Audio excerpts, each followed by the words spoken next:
Come on. With the little girl in a rush hour say, push the goddamn button.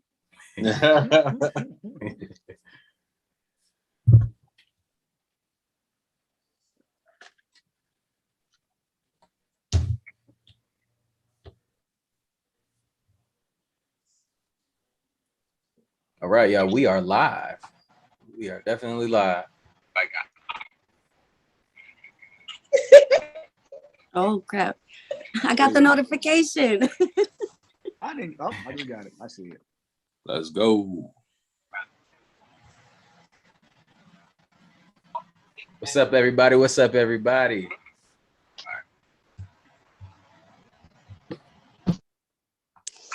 Hopefully, notifications went out to everybody that wants to see this.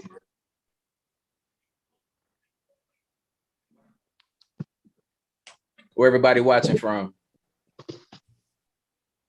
Virginia. Brooklyn. I'm talking to the chat. Know where y'all from. Go ahead, spam where y'all from. Where everybody from? Hampton, Virginia. What's up, Shar in the house? Hold on, let's keep. Savannah, Georgia.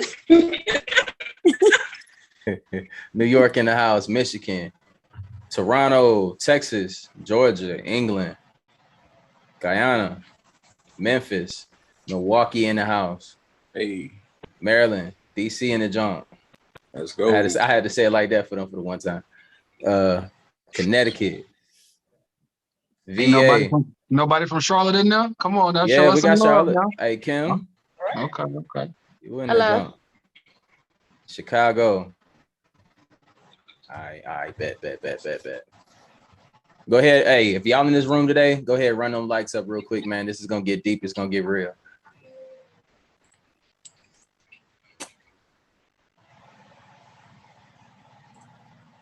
All right, y'all. So look, man, we're gonna start this off with this, man.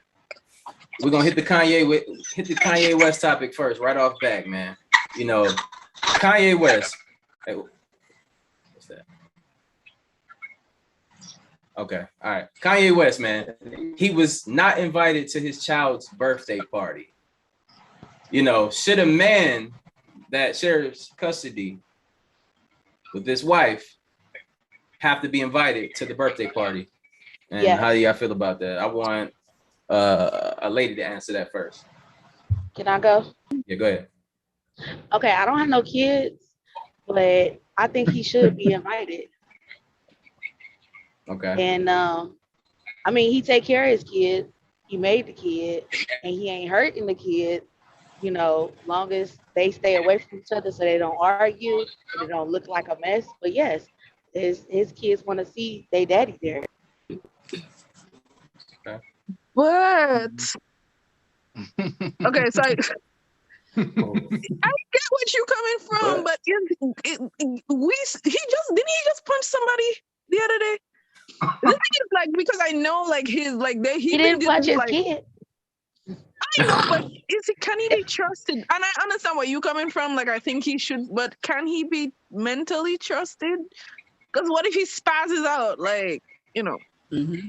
I see it from both aspects. Like, I know that, I would never want to keep a father away, but I understand kind of Kim, being protective because, like, what if he loses his crap in front, Kanye has spazzed out numerous times while with Kim. Let's not forget the whole running for president thing. So he spazzed out numerous times. I don't think that's an excuse to not come to his kid's birthday party. Kanye is crazy. Since Kanye's mother died, he's lost his mind. We know Did that. he spaz also across the Hold up. street? One at Across a the time. street. One at a Yeah, time. you're right. But I just don't think that him spazzing should not be allowed to come to his child's birthday. It's his child. Yeah. And I the thing is, I'm just giving you a different perspective. I believe because I'm a daddy's girl, so I believe, he should have showed up, but I also understand why he wasn't invited. I was trying to, explain. I think he wasn't invited. It's just a bunch of petty stuff between him and Kim with the breakup. Keela, my man. Hey, I know you want to say something. I see you over here writing notes and stuff. Go ahead, bro. I don't know if he can hear us. Oh. Come on, you can go ahead and speak, bro. You talking to me? Yeah. My bad, dog. I just I was just gonna say, like, yeah, we've seen Kanye spaz out, but I don't know of any times he's been in the media specifically for anything pertaining to his children. You know what I mean? It seems like he's been a relatively good father, you know, since the birth of his children, especially with how they were kind of brought into the world. Like, not everybody was fond of Kanye when they first came around. In front of your kids. Hold on. It's one at a time. So I mean, I personally think it's weird that that couples kind of do that to each other. Like, you know, let's try to hurt each other by hurting the kids, you know, relationships, you know, with their parents and crippling the relationships like with their parents growing up. Like, let's try to hurt each other that way. I don't know. To me, that's weird. I think that every father, so long as like they're not spazzing out or deliberately hurting their children, and mother too, should be entitled and, you know, to all the celebrations of the kid. So I'm biased on that one 100%. Okay, go ahead, Chase. No, I mean, I think Kanye should have got an invite, but at the same time, I kind of feel like he shouldn't have. I mean, it come down to this, like, the breakup with him and Kim was real fresh, so it could be like incendiary. You know what I'm saying? Anything could make it you know, turn into something else real fast. And then that same day, Kanye said he was gonna beat dude ass in a song that came out. So it's just one of those things where it's like, I know that's his daughter, and I don't play about my kids at all. You know what I'm saying? But at the end of the day, man, you know, y'all rich, y'all billionaire rich. So one party ain't no different than the next party, man. He could have had the same party tomorrow if he wanted to, you know. So I don't think it's a thing like that. But at the end of the day, you know, he made it best, so he got to lay in it. Bad girl. Hey, I'm gonna be real, man. This coming from, you know, somebody who already went through divorce. I got 3 kids, bro. And like people gotta understand, we gotta stop weaponizing these kids. And when you're doing it, you don't really realize that that's what you're doing. You know, you just mad, or you think you're using the kids' best interest and all of that. At the end of the day, for real, I would say, you know, yeah, it shouldn't have to be an invite. It should be okay to go unless it's going to cause hostility with y'all two being together, you know. But at the same time, you know, when you co-parenting, you got to consider communication across the board. You know, when me and my child's mom, you know, when we do something on my end, I always extend the olive branch of like, hey, we doing this. And I don't have to, you know what I'm saying? But because I want to be a good parent to my child, I always extend that olive branch. Whether they come or not, that's on them. You know what I'm saying? Like, it's not an obligation to come, but when you decide that it's not going to work for the best interest of you and the child, you gotta be mature enough to put aside all those petty differences and stuff and actually consider the child through everything. You know what I'm saying? When you put your own feelings in front of that, all you're doing is creating a toxic environment, and the children feed off of that, bro. I say this. He shouldn't have to get an invite to his child's birthday party. He shouldn't. That shouldn't even be a thing. It shouldn't even be an option. You know, you have to actually give him the opportunity to mess that up. So you just can't go off of what happened with somebody else in another situation. Doesn't mean he's going to do that to his child. Right. You know, so if you can't think like that, you have to let this man, if he's this person that y'all say he is, I'm pretty sure somebody got a phone. They would capture him acting irrationally around the child. And then you can take the next steps from there if he's putting the child in danger or something of that nature. You know, but I think you have to get an option, man. You have to give, that's so stupid. For real. I think that's stupid. All right, so we're gonna move on to this next topic right here, man. We're gonna talk about the Drake situation. All right, so Drake put the hot sauce in the condom, right? When they were saying Drake had that heat, bro, they wasn't talking about bars, bro. They was talking about straight hot sauce, for real. So he put the hot sauce in the condom. Wow. She tried to dump it inside her sugar walls and get pregnant, and it burnt her alive. Not the sugar walls. So this is real? Like, that really happened? It's confirmed? Yes. So my question about this is, if she gets pregnant, if you get pregnant by putting his sperm from the condom inside yourself, should he be obligated, and this is for the ladies, should he be obligated to take care of that child? That baby about to come out Creole, bro. I think so because everyone knows if you lay down, it's a possibility of getting someone pregnant. No. No. Hey, one at a time. But he had a No. condom. Hey, one at a time. But he had a condom. Don't nobody like my answer. Yeah, nah, we don't like your Hey, answer. y'all see that little thing? When y'all want to speak, raise your hand, bro. This is hilarious.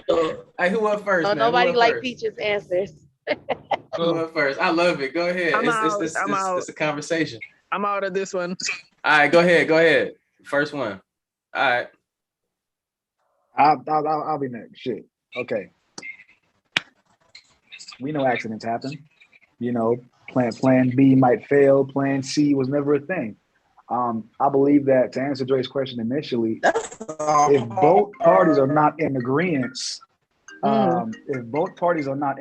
to having that child, then he shouldn't have any responsibility for it. And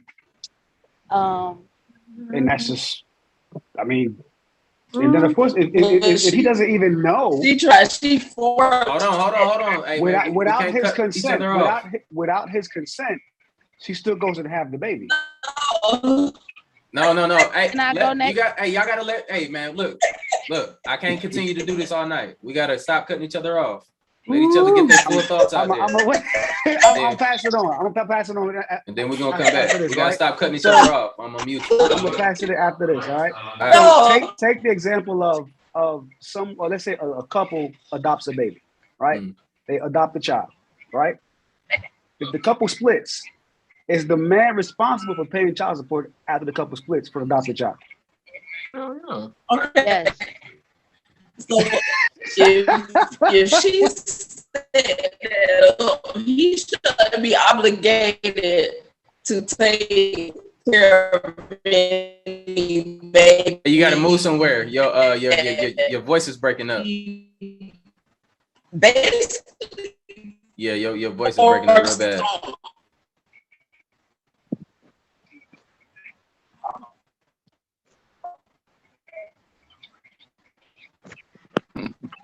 What type of internet she got? Oh, no. I think she's driving. Yeah. Finally here now. Hey, Dre. Okay, I see. What's up? My thing is this, Dre. I think if she going into the condom after it's already used, I feel like that's some type of reverse rape of some sort. You know what I'm saying? Like, good God Almighty. Yeah. Is that still going? Yeah, somebody got to cut her off. Mute. Hey, we might have to mute all, bro. Yeah. We might have to do that. Everybody mute their stuff real quick.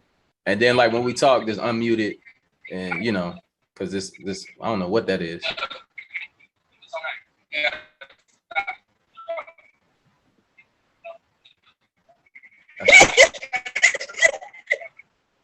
All right.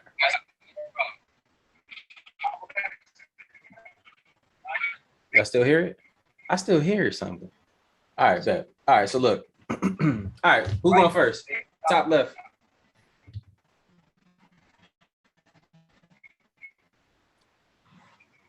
If she got pregnant intentionally without him knowing, he shouldn't have to take care of that baby. Because y'all ain't agreed to it. You just trying to get this man trying to come up on the baby. That man ain't got to take care of that baby. Your honor in the courtroom, he ain't got to take care of that baby. Now, if he choose to, that's on him. But he shouldn't have to take care of that baby because you tricked him. No. I don't agree with it, and I'm done talking.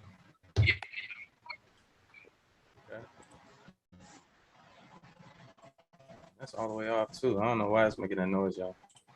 I feel like everybody's been ignoring the fact like why he didn't just flush the condom. Oh. And why is he and like what was he?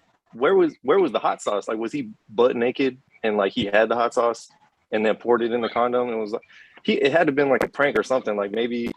You know what I mean? Maybe I had no idea, but in my mind, I'm like, why, Drake? Why didn't you just flush it? And then where was like you got hot sauce in the bathroom? Why?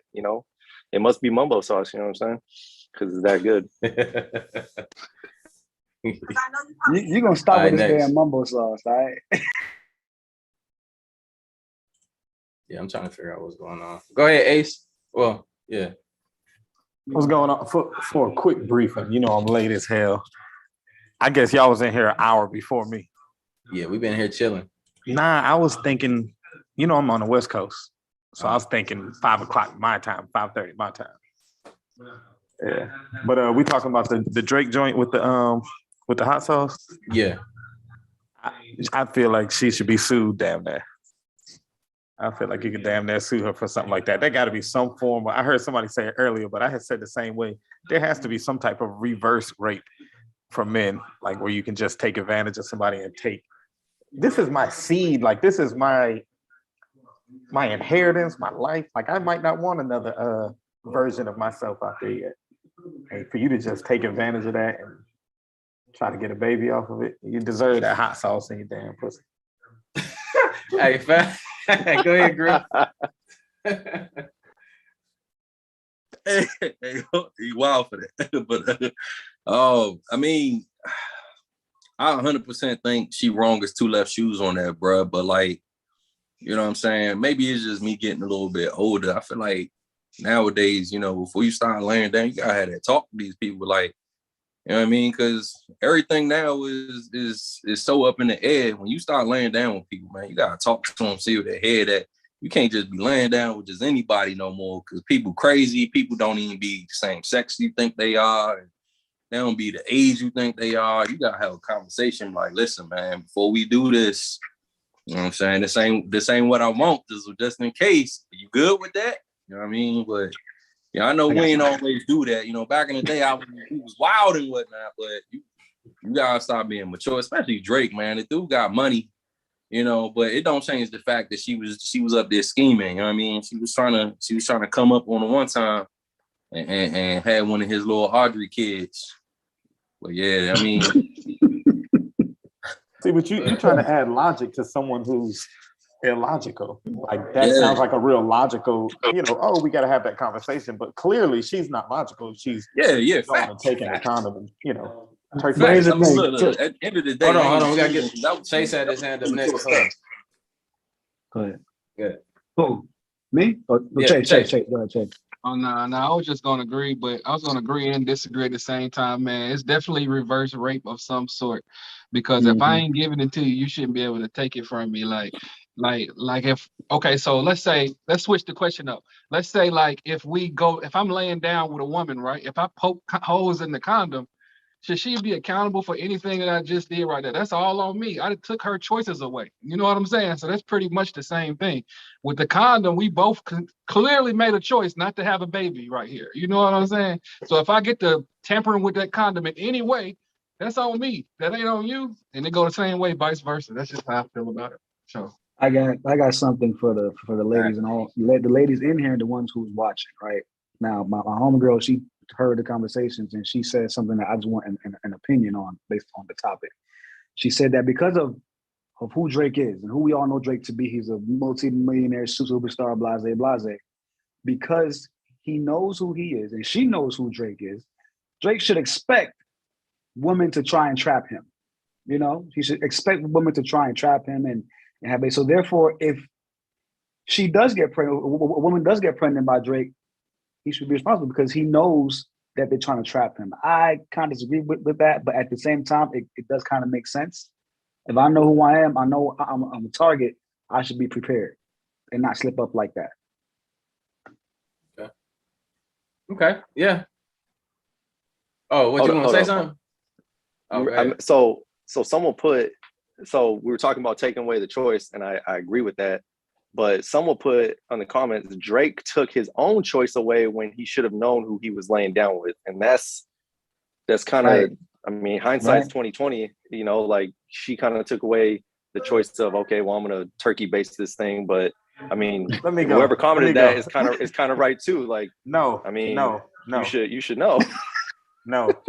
So are we really all going to sit on here and victim blame? This is literally saying the girl who wears a short skirt should automatically know that she's going to be sexually harassed. just because No, she looks good. That is the exact same thing. You were saying just because of his status or the image or the outlook on him, that means that he should be expecting for people to take advantage of him. No, that's how some people see it. No. That's no. I'm That's saying that's victim blaming. with the choice that he's making on who he's gonna lay with, I feel like anyone of his stature should be more considerate of who he's laying with, not necessarily, oh, I'm expected to be taken advantage of, but more so just, you know what I mean? Because we all that's like a really, really fine chick, you know, she knows she's gorgeous, she knows she's thick, she got the blouse. And because of her choice of who she decided to go and drink with and chill with, she should already know to have her guard up a little bit higher. You know, that's the same, they are in the same exact boat.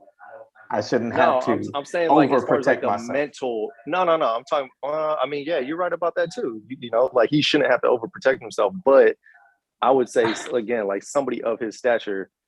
I mean, you can't like, yeah, because of what happened with his son. You know what I mean? You should not, you know, really expect people to not take advantage of you or suspect that there's something's afoot. You know what I mean? Otherwise, he wouldn't have had the hot sauce. I don't want to throw that. I don't want to. All right, look, man. All right, we're going a little bit too long on this joint right here. Look, man. Look, I'm gonna go ahead and say this right off the bat, man. That's some bullshit, and she deserved to get the hot sauce in the vagina. And if she get pregnant, she deserved to goddamn take care of that baby. She, you know what? She should pay him child support. It should be reverse child support. You know what I'm saying? Just because of the simple fact that she stole that, she should pay him back for the sperm she just stole. You know what I'm saying? Like she's trying to make a come up. It's always a come up. It's always something. You always trying to get tricked into a come up. She should be responsible for that. Or, you know, it should be some repercussions behind this type of stuff. Take her ass to jail. Arrest her ass immediately for stealing sperm. That's stealing. That's thievery. That's actually kidnapping. Did she get pregnant? That's kidnapping. Did she get pregnant though? Like, do we know if she's actually pregnant? Nah, we don't know that, but you know, she did steal sperms, bro. Like that's kidnapping. Yeah, those some strong swimmers.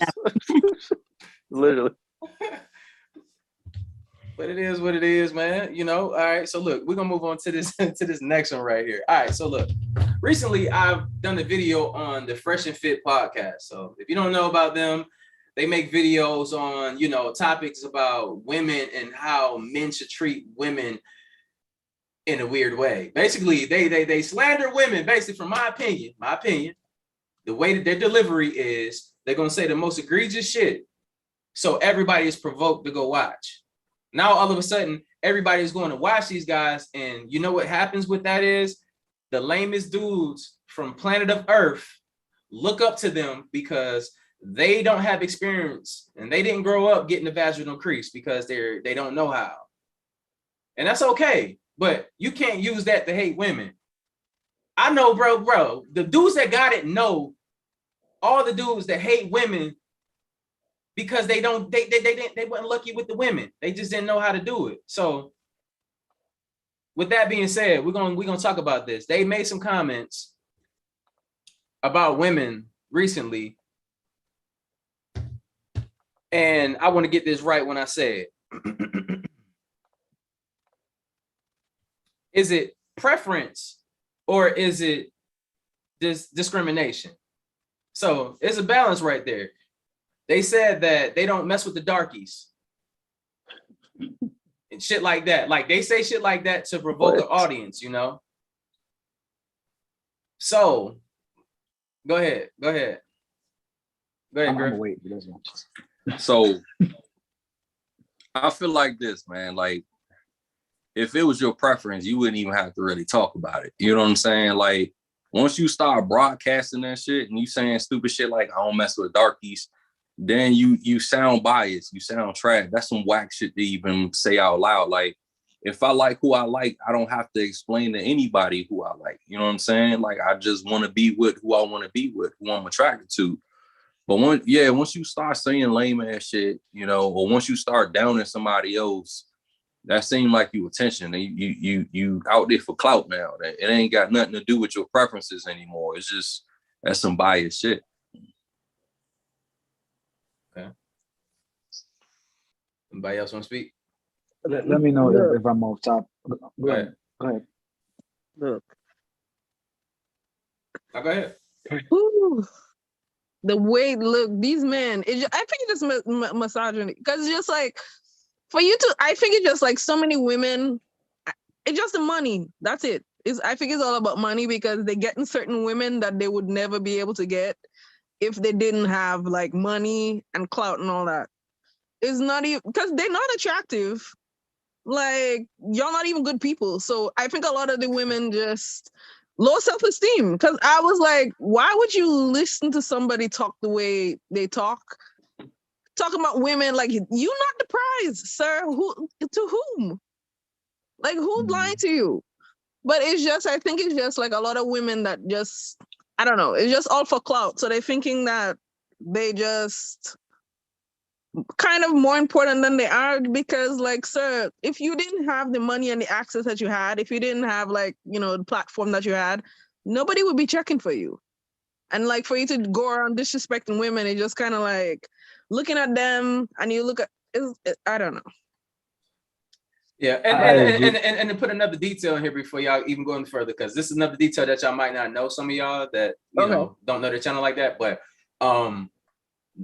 they say all these things. They got all these women and stuff, but they've been exposed for paying to be with women. They're on sugar daddy websites, and that's been exposed. Even DJ Academics exposed them. Wow! So on their live podcast. So my question is, is that really, fellas, is that really somebody that we should be following? And how do you feel about the type of people that follow that and believe the stuff that they say? It's giving them a false narrative. I mean, if you're a man secure in yourself and secure in your stature and you're an upstanding man, you shouldn't have to follow these guys who sell an image. And that's what they're doing. They're selling an image. They buy these females and all that kind of stuff. So their words should be taken for face value at least. So no, we should not be following them at all. At the same time, as far as them degrading these women, a lot of it is planned. A lot of it are for views. A lot of it is just to get their subscribers up, stuff like that. But I'm more concerned for the folks who watch that crap and believe it, because now they go out into the world and treat women the same exact way, and then a cycle starts, and that's when the problems start. Okay, go ahead, Chase. Yeah, so I don't think these guys have women, you know what I'm saying? I don't think they got girls. I don't think they get girls. I don't think they know how to go out in public and speak to women, you know what I'm saying? You can just tell that they squares. What it is, I think they're preying on like guys that have low self-esteem. I don't think they really even target women, you know what I'm saying? I think they said that to make their stuff pop off. Like when I peeped their vibe, because I checked them out, I'm trying to see what they're talking about. And it looked like they're trying to uplift like fat guys or guys who never like had girls in their life or anything like that and just tell them a bunch of crap, man. But all that shit they saying is wrong and false, man. Don't believe it. He said, I'm not down with the brown. But he looked like Bernie Mac. That sounds so crazy, man. You know what I'm saying? Like, what kind of sense that make, man? But yeah, I ain't rocking that. We got to stand up for our sisters. We ain't having that. Not at all. Hey, but another narrative too, before you go, Griff, when you speak out about this stuff, man, especially on the internet nowadays, these lame ass dudes come and say, bro, you're just taking up for the women, you're doing this. First of all, sir, I'm gonna stop you right there. I don't have to take up for nobody. I am who I am, and there's nothing you can do to change that. See, who I am is a man with many experiences in life, and I know what the fuck I'm talking about, and I know how to talk to women. I know how to approach a woman. I know how to take care of a woman. I know how to do all that stuff. But they making the climate nowadays like if you are with a woman in a relationship, or even if she have kids, it's bad to be a stepdad. It's bad to be all this stuff, man. Look, these kids ain't got nothing to do with the situations. You want to know why? They're innocent bystanders. I don't look at women with children and be like, oh, I can't fuck with her because she got kids. Now, if she got too many, then shit, yeah, that shit's dead. But it's not a bad thing. I'm a man. I can take care of me and mine. But go ahead. Go ahead. I feel that though, bro. I mean, and it's the difference between downing somebody or totally disrespecting and just speaking your mind. It's another difference between pandering. When you said, or you just taking up for women on some Derrick Jackson type bullshit. You know what I'm saying? It's the difference between pandering and support. You know, if you down there, if just like what we saying, it's nothing wrong with your preference, but as soon as you get disrespectful and you start being some lame ass type dude, you talking about fuck with the darkies or, you know, fuck women, this and that, man, you sound weird. You sound like a whole weirdo, bro. Like, who don't like, you disrespecting your moms, you disrespecting everybody off that, right? Like, I would never say that. Like, now for me, I have a preference, but my preference don't have nothing to do with skin color or nothing like that. I like a certain type of woman based on a whole bunch of different things, you know what I mean? But I don't have to go out there and broadcast that. I just go get what I want. Like, if people don't like it, that's cool. What you eat don't make me shit. But at the same time, I'm not out there dogging what's not my purpose. I ain't gonna be out there like, yeah, man, I can't do them Section 8 chicks, bro. Like that. Not the Section 8. I don't need to say all that. You know what I'm saying? I'm just not gonna look for what I want. I don't want. Now, I got a joke, so I'm just keep that to myself. Go ahead. So with that, right? Like, let's backtrack a little bit. Hold on. Now, Ace supposed to be next. My bad, bro. You good. Mine was how was I gonna put this? This is a prime example of when a beta male now has a platform to speak. And along with the platform, there's trust me, there's way more betas than an alpha. Thank you. All of the other betas now have this lifted chest, and they're supporting these other 4 or 5 lame beta males who now have money. So now they think they're alphas because they can do alpha-like things. You know, now that they have the money and the access to women that they didn't have access to, when at your core, you're still a beta male, which is why you're still on those sites buying pussy, or you're still degrading women in general, like just all women. They ain't just the dark skin. They talk about everybody. I think the dark skin thing is, this is all they had access to. And now that they think having a light skin or a white woman gives them a higher level of alphaness. Now they don't even want to play in the real pool, you know, with black women or dark skinned women, which, you know me, Drake, you know me for a minute. That's all I deal with is the dark skins. I don't care what level of life I'm in. That's just my preference, you know. But I don't know. I love my black women. Go ahead, bro.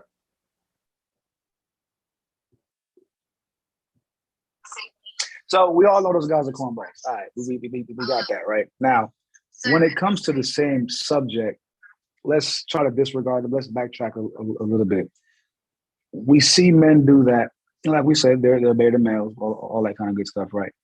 At the same time, when women do the same exact thing, we don't attack them as much. Why is that? Now, we see women all over social media. It goes from all kind of their preference and all that. And the question you asked earlier was, is it preference or discrimination? But we don't really come down as hard as women from all races who do the same exact thing. But why? Good. I can get it. It's called overcorrection. Women are in the process of overcorrection right now for a longer period of time, basically since the beginning of existence as mankind. Men have always been held at a higher regime.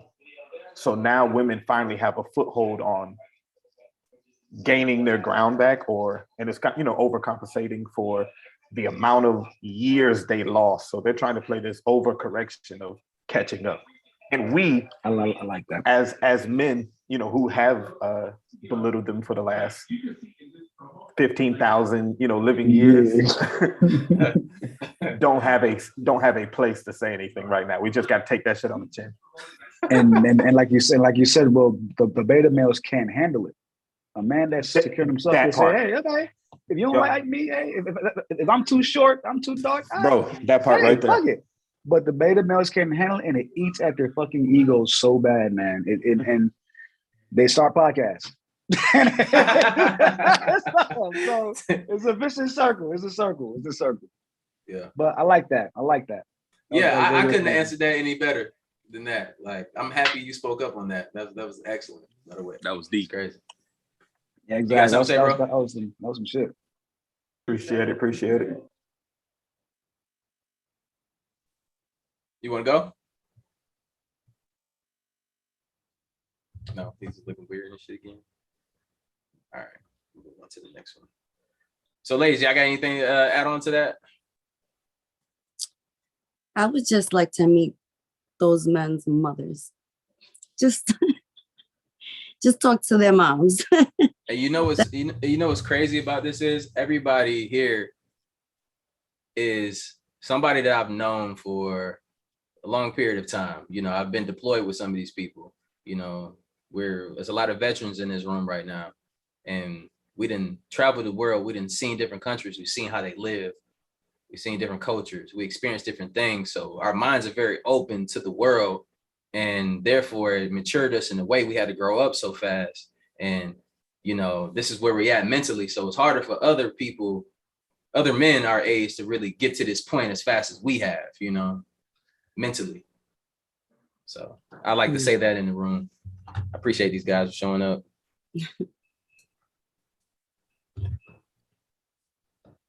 Let's see.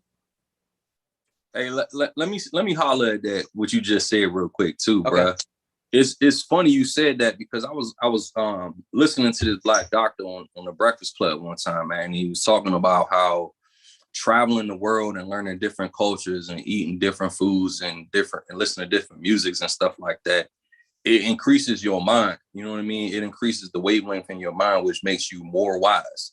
And, you know, when you experience different things in life versus staying in your same bubble, you know, you get some people that's, let's say you from Baltimore and you only seen Baltimore and you think it's the greatest place on earth, or Texas or whatever, you know, and you don't get outside of that bubble. You think what you have is the best. Even America, right? You could say, oh man, it's the greatest country on earth until you go and see the Maldives, or you go and see Europe, you go and see Asia, stuff like that. You know, and it's wow how it expands your train of thought, how it expands your vernacular, your pedagogy. Like it turns everything that you thought was the truth in the beginning, and you think more. And it's weird too, because that phrase knowledge is power, right? You know, and even the phrase ignorance is bliss. Not knowing a whole lot makes you the happiest damn person on earth.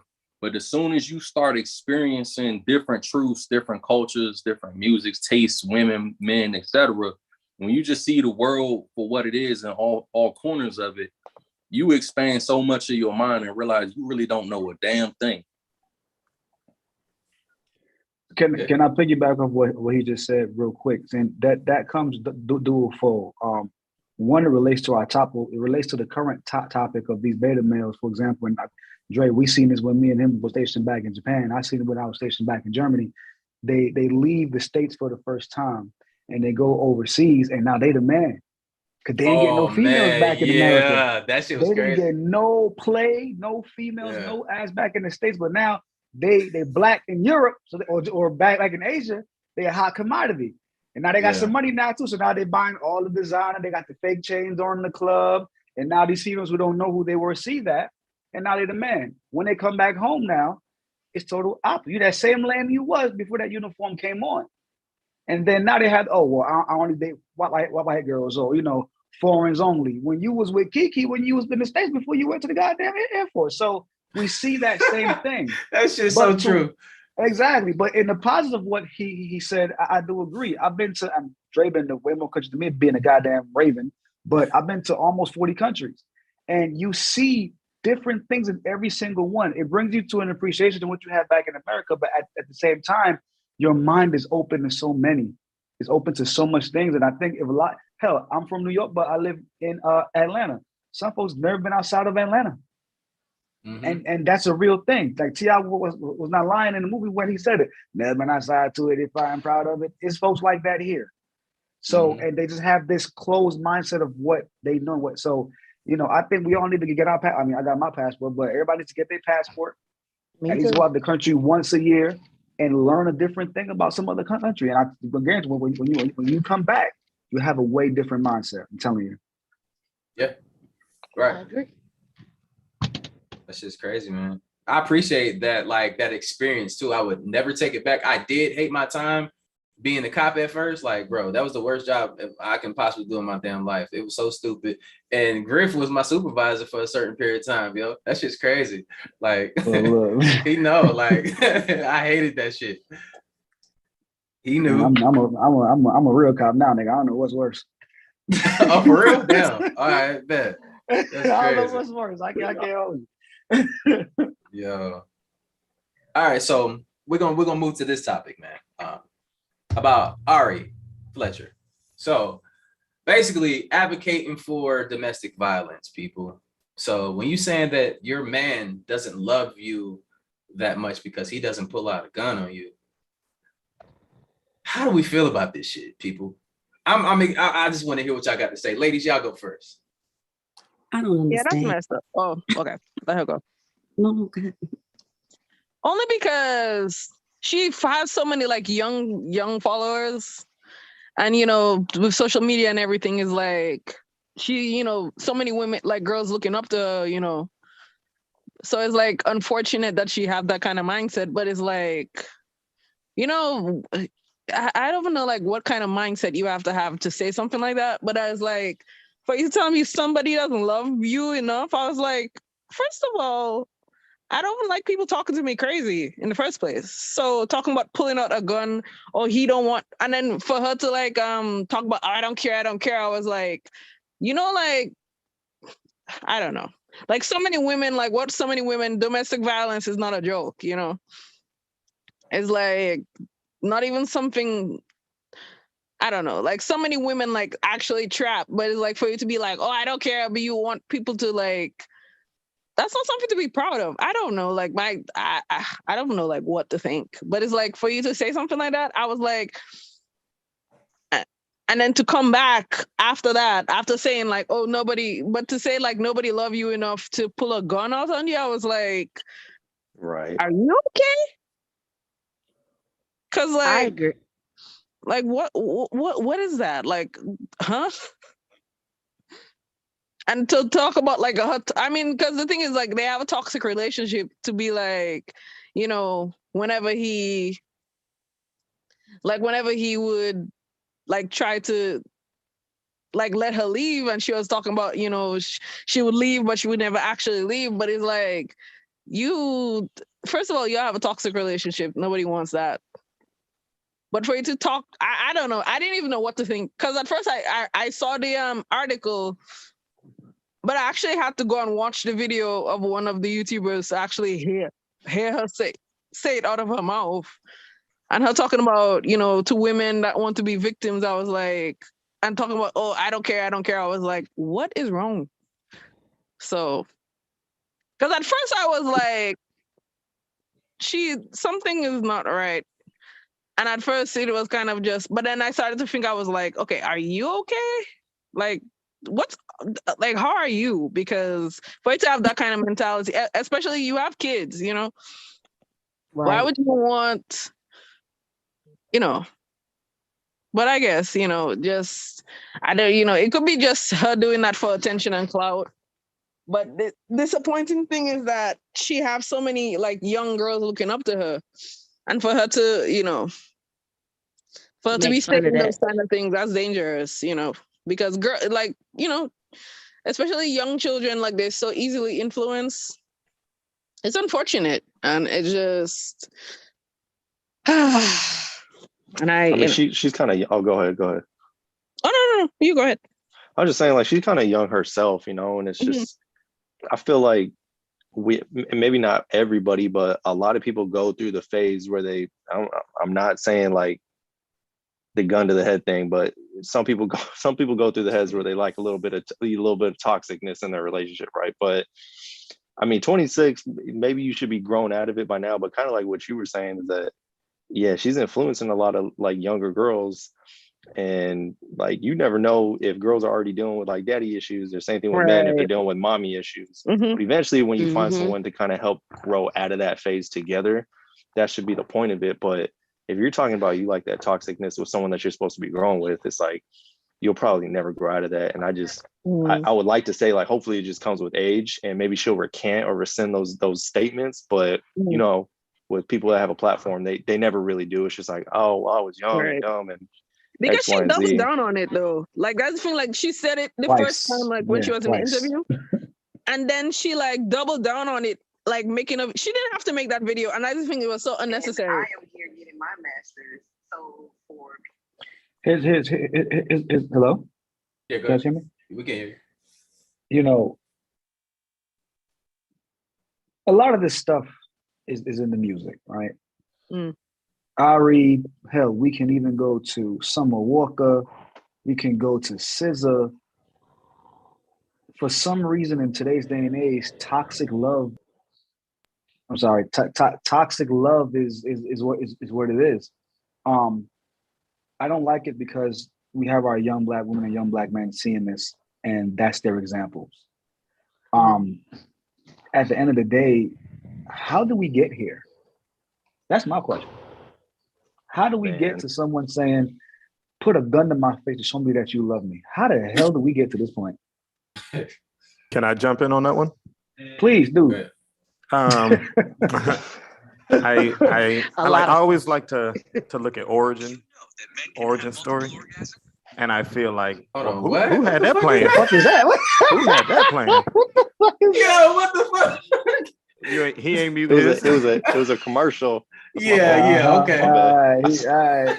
I forgot to mute my shit. Dead ass. He's gonna do the thing on stream. Oh man, it was please dead don't. ass. It was a skip ad. It was a skip ad. Yeah, Okay. sound good. Yeah. Nah, I was gonna say I like to look at the origin of what makes people people, and us as a people are raised in violence.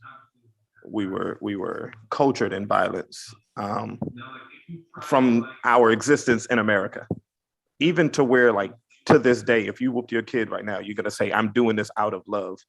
You know, you do this violence out of love. So they start now to correlate love with violence because that's why they're doing this. And this is from, you got to look at what we're nurtured in. It might not be in our nature to be that way, but we were nurtured this way.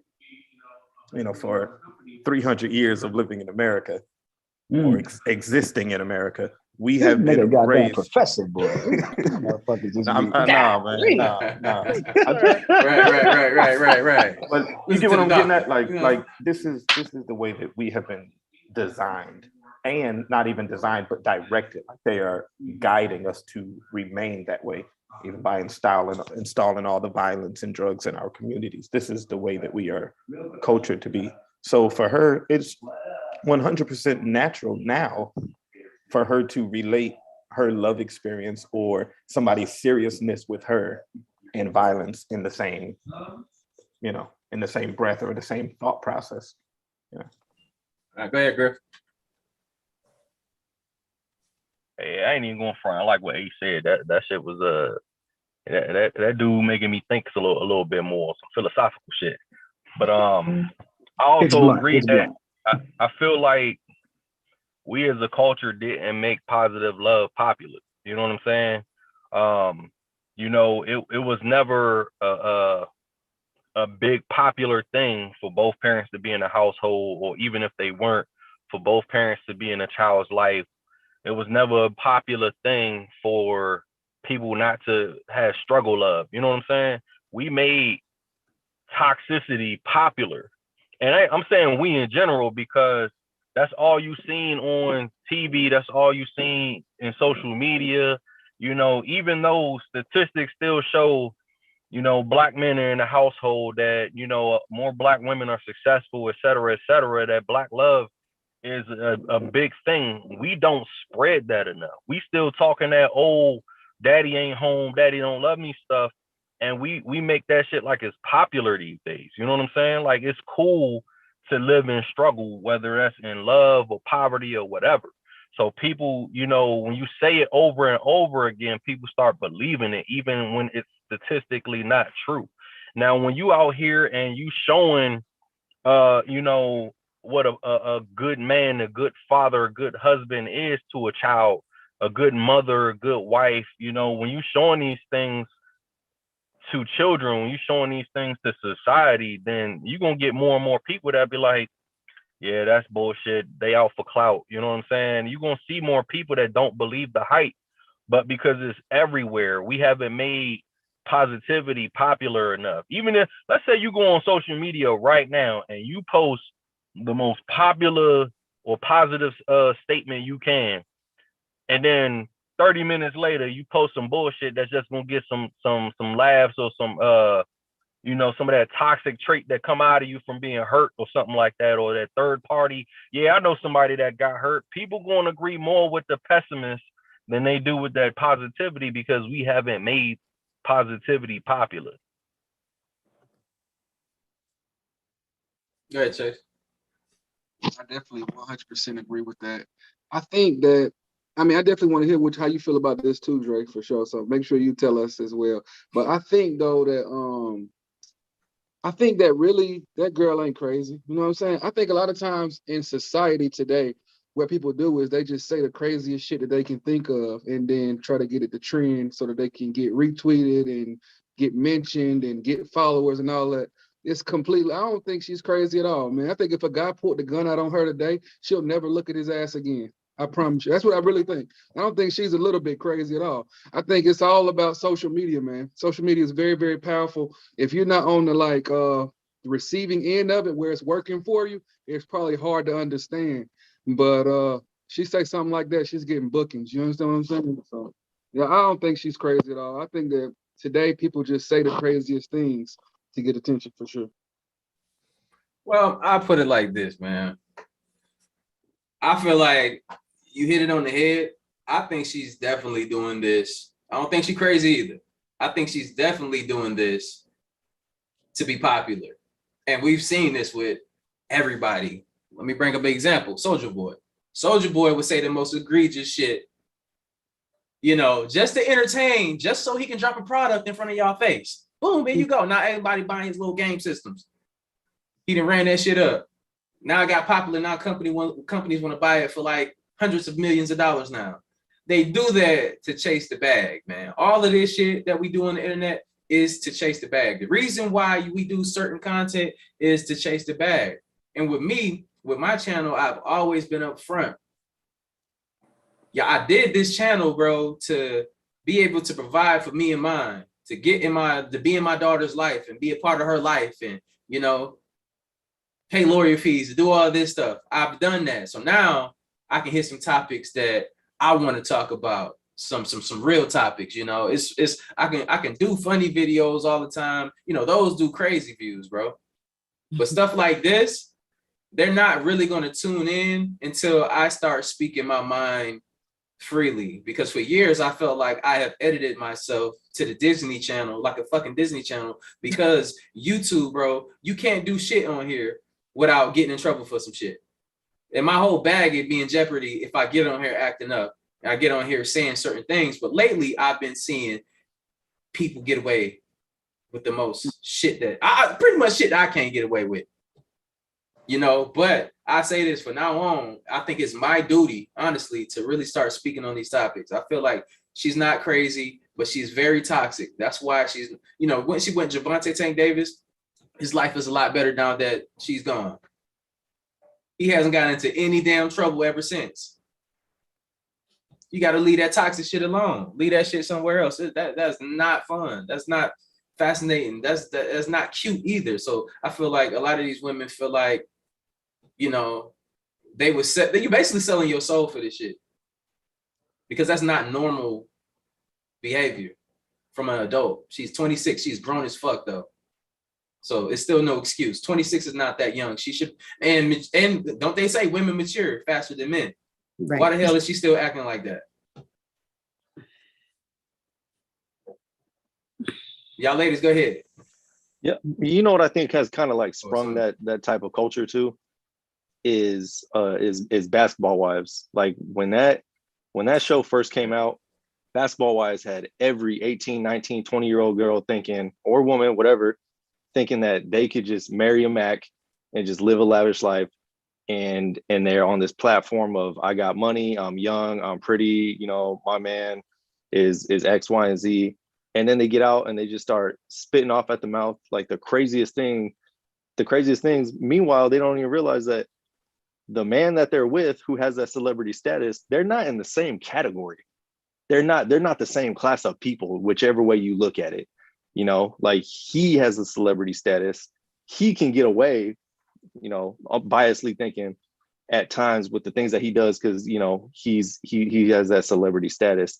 And then like the women of that, you know, of that genre, I guess you could say, they think that they're entitled to that same status. And I honestly think that show is partly and because of what the problem is right now is that, you know, like these young women are kind of getting themselves in trouble, you know, with their free thoughts and their platforms because they think that they can do that with no repercussions.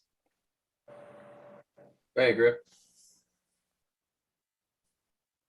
You got your hand still up, right? Oh yeah, I ain't mean to leave my hand up, but I mean since I got the floor, I partially disagree, bro, and I only say it because of this. Is like while they may not have had the platform, you know, their significant others had, you know, they created a platform, but I do agree that, you know, that this is who, you know, that creating that popularity, that fame off of their significant other did create a sense of entitlement.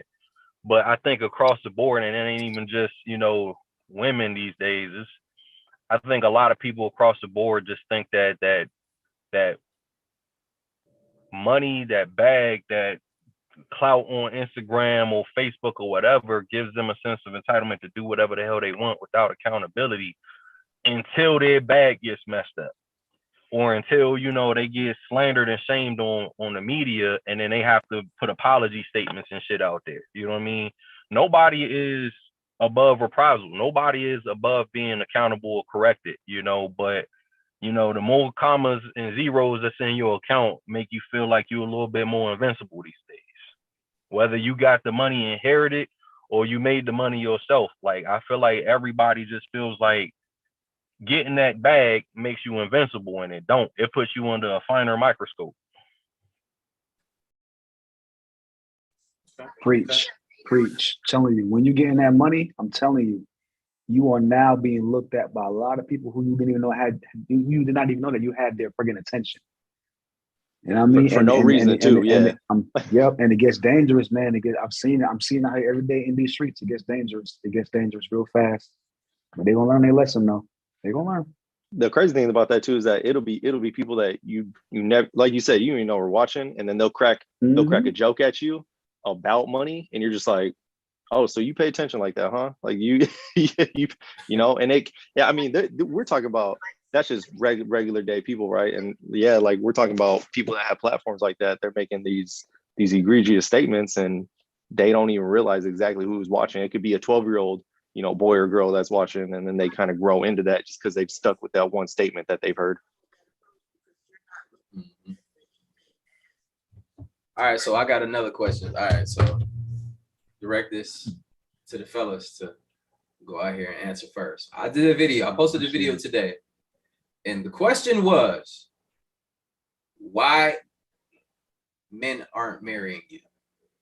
So basically, why aren't men getting married nowadays? What's going on with that? And this is a topic. It's a good topic for us because there are divorced men in here that can speak up. And you know, I ain't gonna say any names. You know, but you know, we done talked about like our stuff off of camera. Like we had life experiences. We know everything about everything we've all been through. So on this topic, so I just want to talk about this now. So go ahead, somebody first.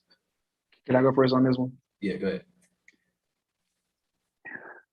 And I'm gonna think before I speak because a lot of ladies watching. So I'm gonna think before I not just blurt out some stuff, right? Because you know, cancel culture is a thing around here. The way we love has changed.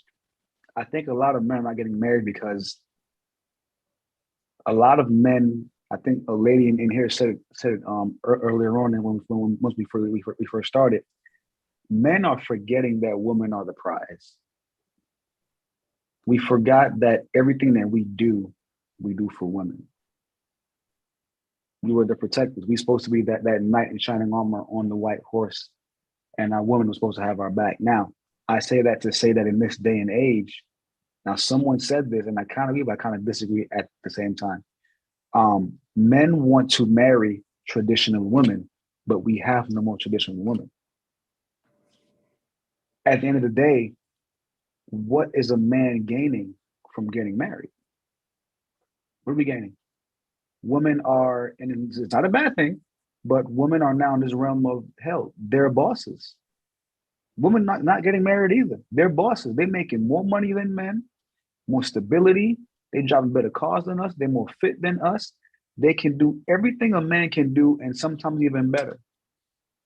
And sometimes men feel intimidated by that kind of, especially by the Black women, the ones who can't handle it. Those beta males, as my brother said earlier.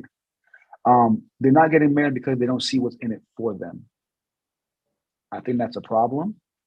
I think that we need to find a way to find a level playing field when it comes to love and relationships and being married. Because being married was once a beautiful thing. Now they see it as a contract. You rarely see, even though they say that marriages are up, you rarely see a young 20s, early 30s, happily married Black couple, because now it's all a competition between each other. And that's what I think. I agree. Man, I want to speak. There we go.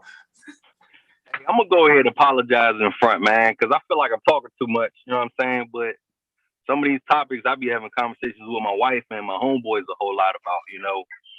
But I agree, you know what I'm saying, what you say, and I wanna add to it. Like, I'm on my second marriage, so I feel like I could speak a little bit more on this one, right? And combined, I've been married 10 and a half years between all of my experience. I feel like love is no longer unconditional. And we may think in our own minds that we love unconditionally, but as soon as you get mad with that person, you ready to stop loving them, right? Whether you in a dating relationship or you married or whatever, as soon as somebody make us mad, we stop loving. We don't want to love people how they want to receive love. Like, you know, we all heard of the love languages and all that other stuff, right? You know, plenty of us men want to love women physically because we're physical beings, and they don't receive love that way most of the time. Plenty of women want to love men emotionally, and we don't receive it because us as men are not emotional beings. So when we don't receive the love the way we need and want it, we stop loving the other person the way that they deserve. And we forget that when you're in a relationship, it has nothing to do about what you want. It's all about sacrificing to make the other person happy. And these days, too many people want to get married and they don't understand what they really vowing. It's all in the vows if you go back and repeat those things. You know what I'm saying? We don't love for sickness and health. As soon as they sick, you don't want to be around them, or they irritating, or you know, as soon as they get on your nerves, you stop loving them, or something happens where you don't feel secure, or they lose their job, or they not giving you no butt, or something that upsets you. We do not love as a society how we're supposed to, but we always crying that we want love, and we don't understand how much work love is, bro. Just think about, you know what I'm saying, between a parent and a child. We will literally sacrifice and do everything we can to make sure that child has. But we don't compare that same type of love when it comes to another grown adult. When it comes to somebody else, our counterpart, we don't do it. And then we want to know why, oh man, it's everybody else's fault that relationship didn't work out. When, yeah, it may have been that person's fault, but you have to take some ownership in that too, because in this day and age, we don't love, and I'm going to blame it 50% on our parents, because our parents may or may not have shown us the proper way to love. You know what I'm saying? But as soon as you turn into an adult, you have to start learning for yourself what that means. You know what I'm saying? You can't blame everything else on the world at that point. So you got to start learning what that means. And you shouldn't jump into something that you have no idea what it is. If you don't know what it means to be in a relationship and the sacrifices it takes to make that thing run, or to make a marriage run, don't get in it yet. You know what I'm saying? But say that up front, like, hey, look, this is all I'm in here for.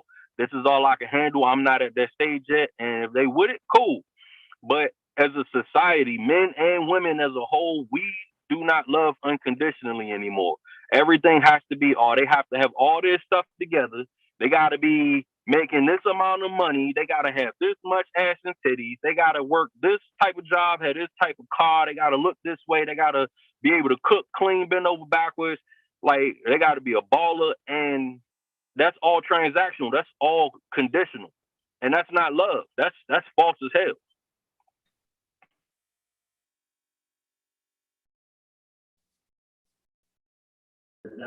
Was that to me? Mm-hmm. All right. All right. So on this one, a lot of y'all been married in here, and we're all the same age. I haven't yet, so I got to speak for my own personal reasons, right? I feel like I don't know which mic it's grabbing it from. That one. It's good. No, the one you got in your hand. Okay. I feel like the status of being a qualified adult has risen as a man. If you feel like you really want to be the man, you know, in a marriage, the qualifications has risen so much that you never get to a point where you feel qualified to even get married, because I'm not financially in the space or emotionally in the space or mentally in the space to take on another person if you're not going to fulfill the job. So it's a lot harder to get married right now when you have so many different statuses that you have to meet before you can be qualified. And women do not marry down. Statistically, they just don't marry down financially. They want to marry somebody who's either at their level. I know somebody that did the opposite of that. You know, Yeah. we can talk about that offline. Okay, all right. You got it. Message received. Boom. Y'all know what I'm talking about. Yep. They for the most part, they don't like to marry down. It's just, I mean, nothing wrong with that. They shouldn't. There's only one that married down, but yeah. I got you. Out of all the women in the world, it's only one man. And if we said it earlier, women make more money than us statistically. They have more education. They're owners. They own more homes and stuff. Like, everything they have more. It doesn't leave us an opportunity to get married because we're not qualified financially or stability wise to marry a woman right now. So I think maybe we all need to raise our, qualifications. I'm not saying they have to bring theirs down. I'm just saying how do I word it? The expectations are very, very high for a man. And a lot of us aren't meeting those expectations. So I think that's the main reason why we're not getting married. His talk more on why you don't stay married. I'm speaking on why we don't get married. Yeah, I like the different layers of it. Where y'all going with it? Because I'm gonna go somewhere completely different than y'all. Go ahead, Chase. Hey, so yeah, I think I hate to come back to this, man, but I think social media is kind of playing a part. You know what I'm saying? I think what it is say like, let's take like 99 or in before. I feel like if we check the numbers, the marriages would have been way up, like way up before these social media sites came out. I feel like now, like what a lot of people do is they look at other people's lives and they try to like say, oh, well, damn, I'm not trying to settle down and be with one woman. Look at this dude with all these girls, or look at this chick I just seen on my feed, and vice versa as well. I feel like women are like waiting on a millionaire to come and snatch them up. Like, I hate to say that, you know what I'm saying? I'm not trying to judge all women, but I feel like a majority of younger women are waiting for the things that they're seeing on Instagram. You know, they're trying to live that Ari life, man. You know what I'm saying? They want the Rolls Royce on the second date, but that's not even realistic. So, like, a lot of times I feel like women, and not even necessarily dating up, they'll miss out on the blessing, man, because they're focused on other things. And men too. A man has let a good woman go by just because he think he got some more women to chase. You know what I'm saying? They don't want to miss nothing. So it's just, I think social media plays a very, very big part because it gives you a chance to look into other people's lives and almost imagine to the point where you're not even living your own life. Woo! Hey, look, you hit that one right there on the head, boy. That right there. So I'm gonna take this somewhere else.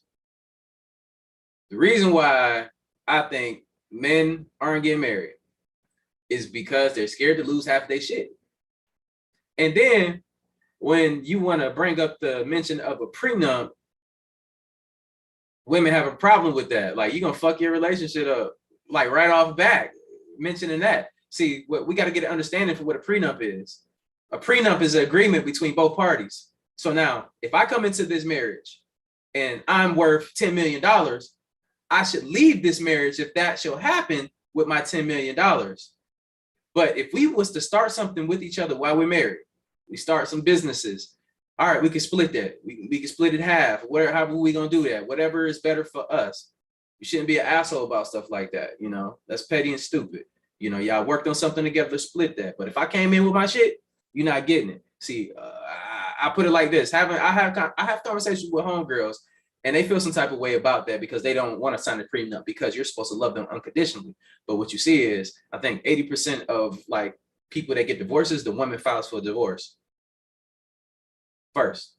So, like, look, man, the odds are not on our side. And then on top of that, when you go to court, shit is not stacked in our favor at all. You go to court, man, and you see these celebrities. By example, that scares me alone because, you know, I'm a man that's climbing a chart and I'm trying to get there. I'm not about to pay somebody $10,000 a month in child support just because it's extra in my account and I make a certain amount of money. I'm not paying nobody no shit like that. Like, they're gonna have to arrest me. They gotta come get me.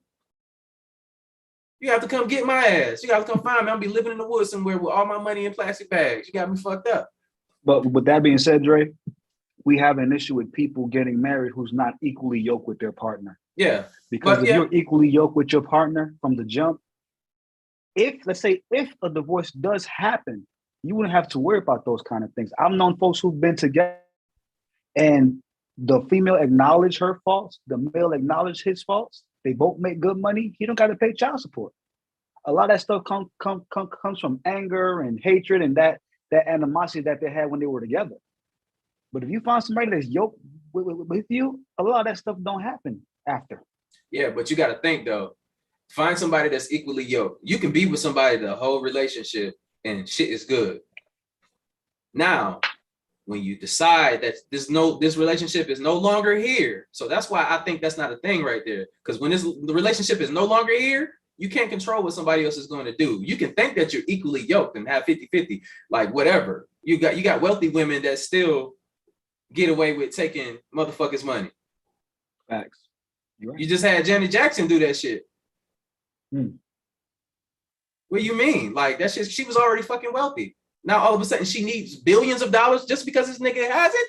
Just because she was married to him? Because she's hurt. That's just crazy. Because she's hurt. Because she hurt. That's what I'm saying though. You can't, it ain't about no equal yoke. They both are wealthy. And she still took his shit. Right. It wasn't like she was gonna be hurting or nothing. So why should she be allotted that? That's my question. She didn't come in with that. She came in with her own millions. Ladies, please answer this shit for me. Like, I'm curious. Yeah. Y'all go ahead. They tapped out. I think what it is, Dre, I think what the judge is saying when they award all that damn money, basically what the judge is saying is that it's going to the mama because the kid don't got an account. But what they're saying is the kids need to live the same lifestyle as the daddy. Yeah, that's true. That's true. His mama just got to give it to him. Yeah. Okay. But you know what? I don't think, see, look, all that stuff right there like that, these extreme amounts of money that these guys pay is way over the top because nobody's life is that damn expensive. We need to be more realistic about how much you need to pay. Because, man, come on, man, we got to be real, bro. $50,000 a month. For a child. For a child. Yeah. Come on, man. That's not for a child, man. That's for somebody's lifestyle. Right. And you can't, and then a lot of people it's not the child's lifestyle. Exactly. They'll misconstrue it and be like, oh, what? Like, your child's not worth 50 G's to you? And you're just like, okay, so that's not what I'm saying.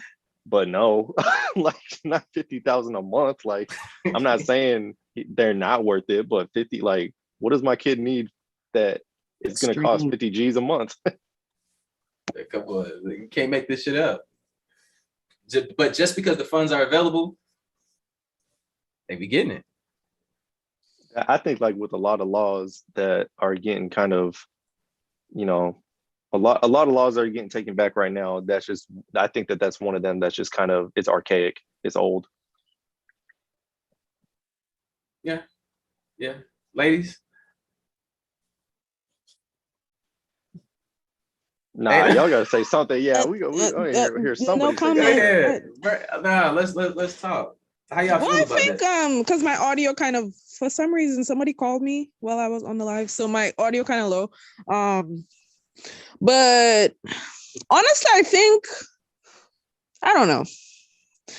I think like a lot of women, like we settle for less. I think because like some even I'll a lot of women, like we know we shouldn't be going after this person because like we'll get with somebody and like we'll see certain traits in them that we know to ourselves that, like that guy was saying, like not equally yoked. So like us women sometimes kind of settle, or like we see that this guy, like he not treating us well, but we so in love and, digmatized or whatever you want to call it. But a lot of times, like we know that we need to let people go, but we don't. And then we commit ourselves to them and we get so deep into it to the point where, we'll get to be too far into it. And we know we're not supposed to be with this person because they weren't treating us good when we were dating.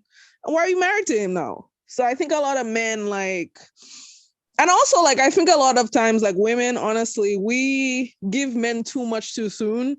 So it's kind of like, why would why buy the cow when you're already getting the milk, So it's like we give too much of ourselves to them up front. So like we doing wife shit when, they're not wifing us, they're not coming to us, they're out here playing games. But it's like, we'll kind of just be doing like we cook for them, we, taking care of them, paying their bills, or whatever. So it's like, I think we give them too much of ourselves too soon. And then when it comes time that we want more commitment, they kind of like, well, you're what I have to get. Like I think one guy said it earlier, like what I have to gain from it, So if we like kind of, I don't know like what the solution is, but it's kind of like we just give them too much too soon. I think a lot of times to where it's like, it's kind of like what they even benefiting from married to us when they're already getting everything that they would have in the marriage. But like you were saying, they don't have the money aspect, So it's like, if we break up or whatever, I already doing everything for you. You can just walk away if you want to. So I think a lot of men just, because I don't know. I think that's the main reason like why people don't want to get married, I guess, these days. Because like a lot of women, we just give them too much too soon, I guess. So, All right, go ahead. No, I'm sorry. I ain't see if somebody had their hand up. My fault. Go ahead, bro. You got it. Oh no, I was just going to ask really quickly in retort to that what she was just saying. I was going to ask. That was my question. Do women actually want to get married?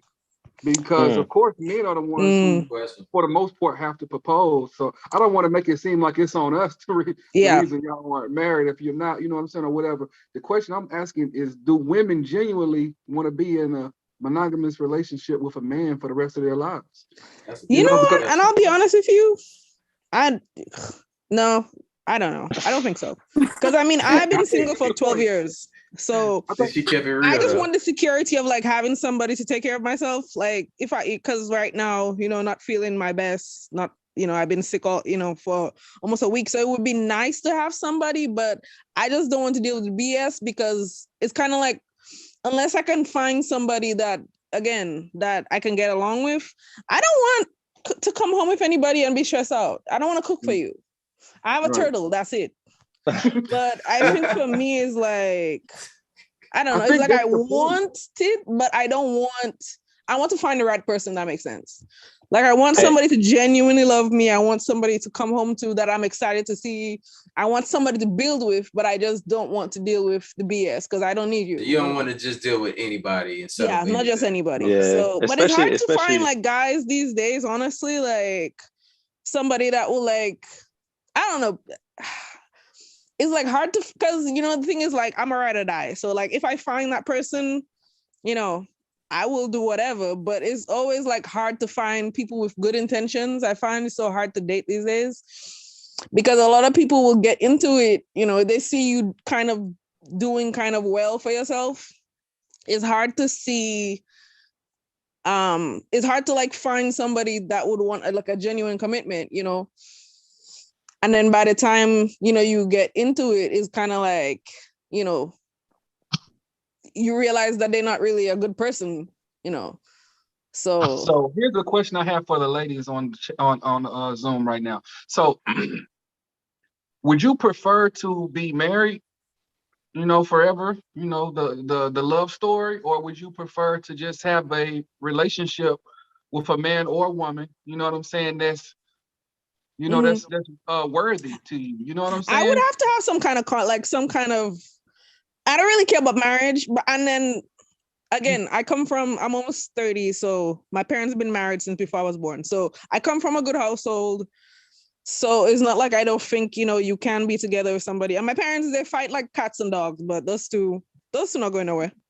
But I think I would have to have a contract with him.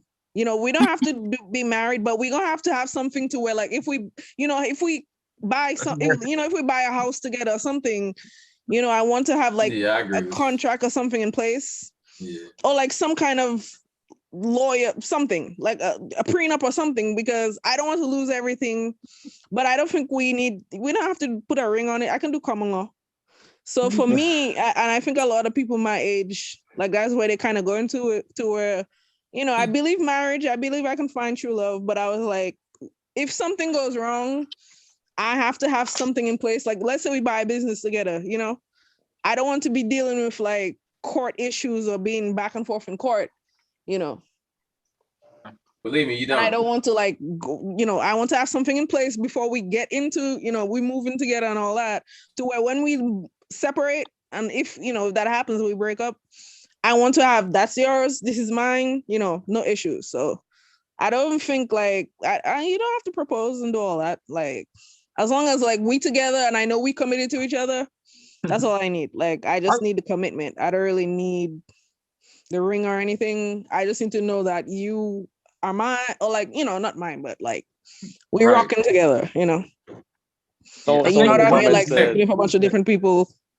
You know, I just want a monogamous relationship, but it doesn't have to be marriage, if that makes sense. All right, go ahead, bro. Someone in the comments said, marriage is not a contract. I'm looking at it right now on the TV. And it's just can you see? It's like,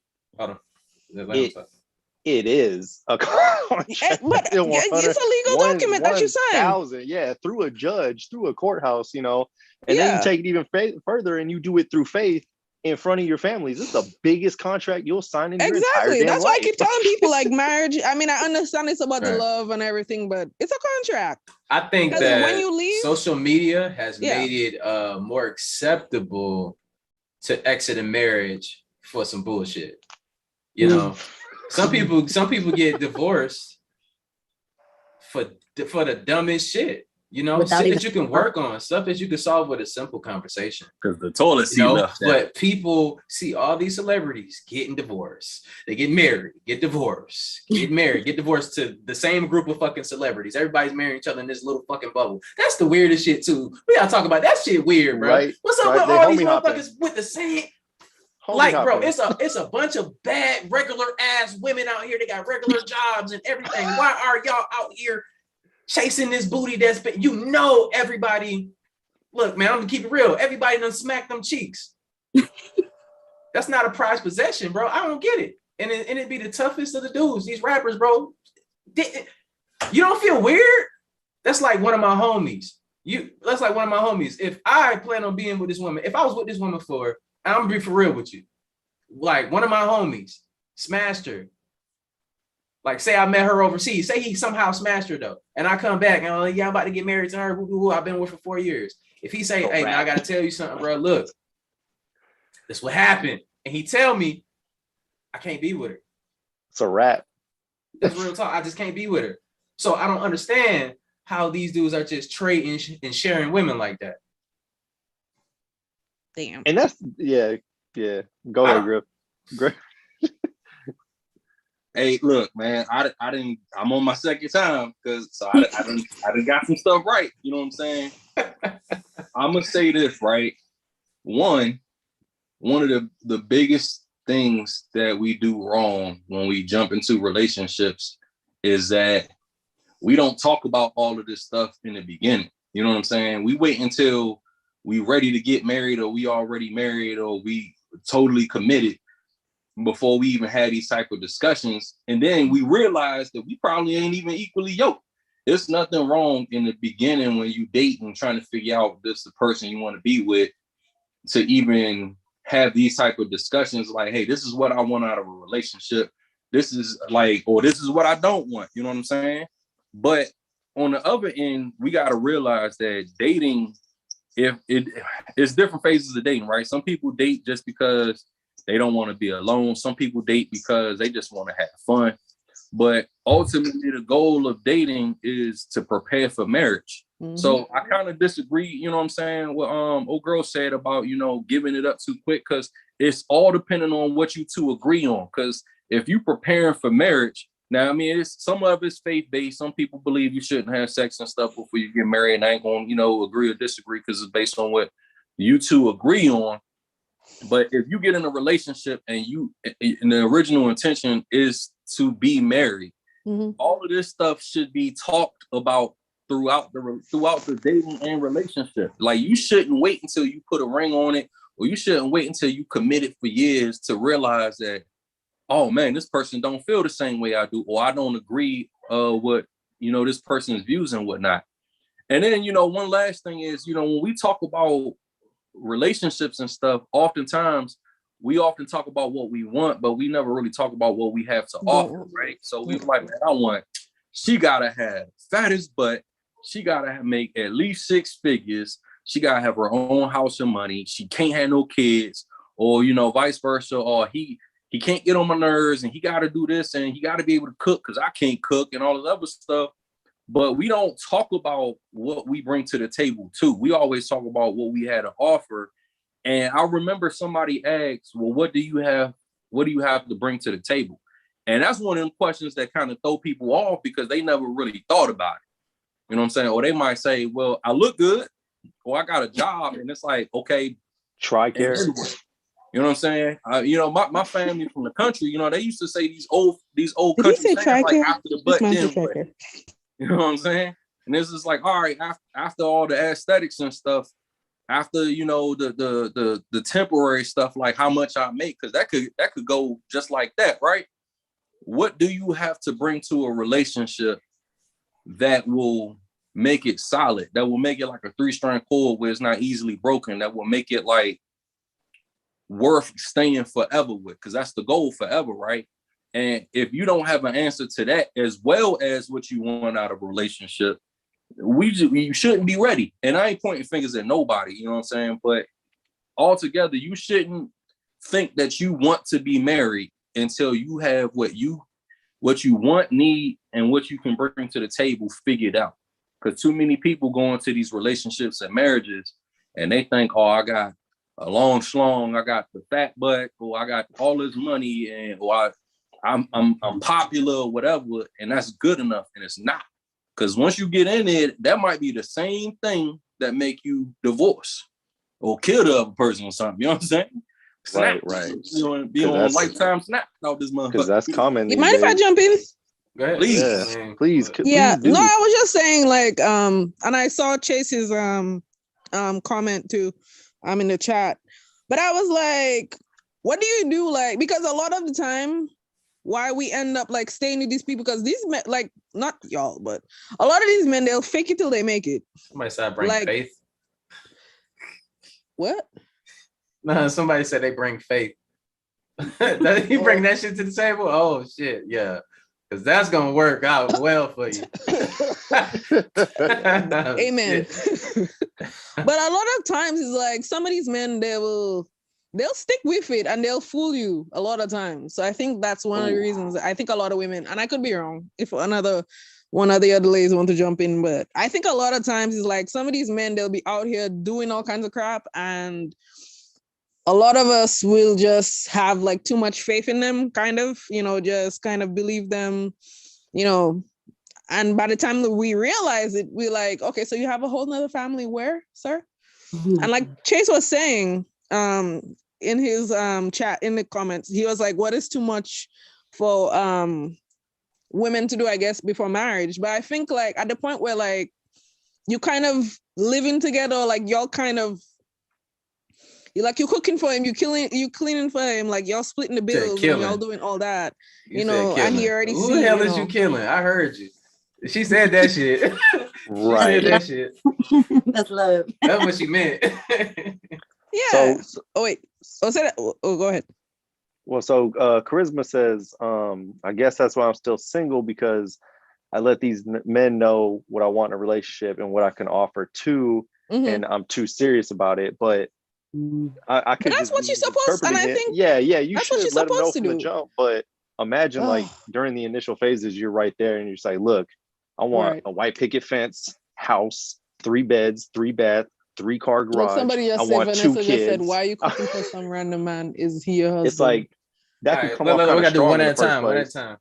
Like that could just come off too strong if like on both sides, men and women. Like as soon as you jump off in the relationship, like I want this, and I'm not playing for anything else. It's like shouldn't there be that reasonable time frame where it's like, hey, we should get to know each other first before we start talking about what we want seriously, you know what I mean? But I've heard of that a lot of times too. Like women off rip would just be like, I want this, and I expect this, and I expect that, and my boys will tell me like, nah, she came off like way too strong, and I get it, eventually that's the goal. But if off rip you're just right away like, I expect this of you as a man, and I want this and I want that, how is that supposed to leave a man to feel like, man, dang, like I don't even know where you live yet? Yeah, like how do I even know you come from a good home yourself? Like like you could want all these things for the wrong reason.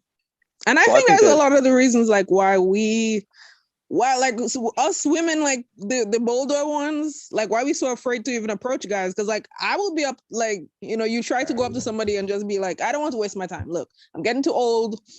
If we're going to do this, we're going to do this. But then they're talking about like you were saying, it's just sheesh. It's like you cannot even approach them and be like, this is what I want, this is what I don't want, because then you're going to come off too strong, blah blah blah. But I was like, at the same point, like I don't want to waste my time. I just rather be single than to have to deal with that. So I think it's just like a lot of fear for me personally. That's why like sometimes I'll go up to guys and I might not even, show them who I am. But I'm a pretty honest person. I'm from the Caribbean. I don't care.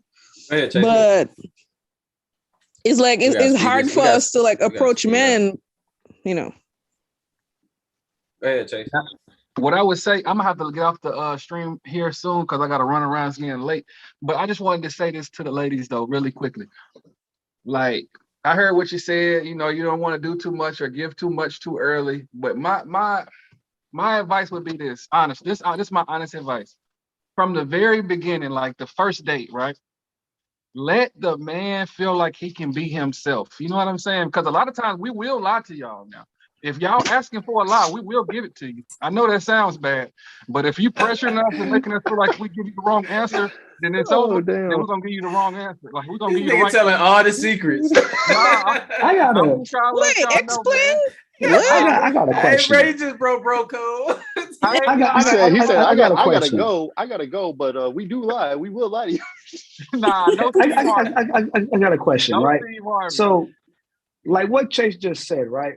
Why is the woman expected to not do much, but the man is off rip? Y'all want Bali trips on the first date. Y'all want Maldives and pull up in the rolls and the flowers to let you prove that this man is all what I want. But y'all can't fry egg on the first date. So why we got to do the most and y'all don't? Y'all not sucking dick on the first date, but we got to give you a trip to Bali. They got 3,000. She not doing that on the first date. You don't know her life. I've heard some of them do, bro. What'd you say? I've heard some of them do, first of all. Some do. Hey, if the Casamigos is hitting right, some do. Look, the expectation, Dre stupid. But the expectation of males is higher on that first date rather than the female. And that's what I say. Back to equally yoked.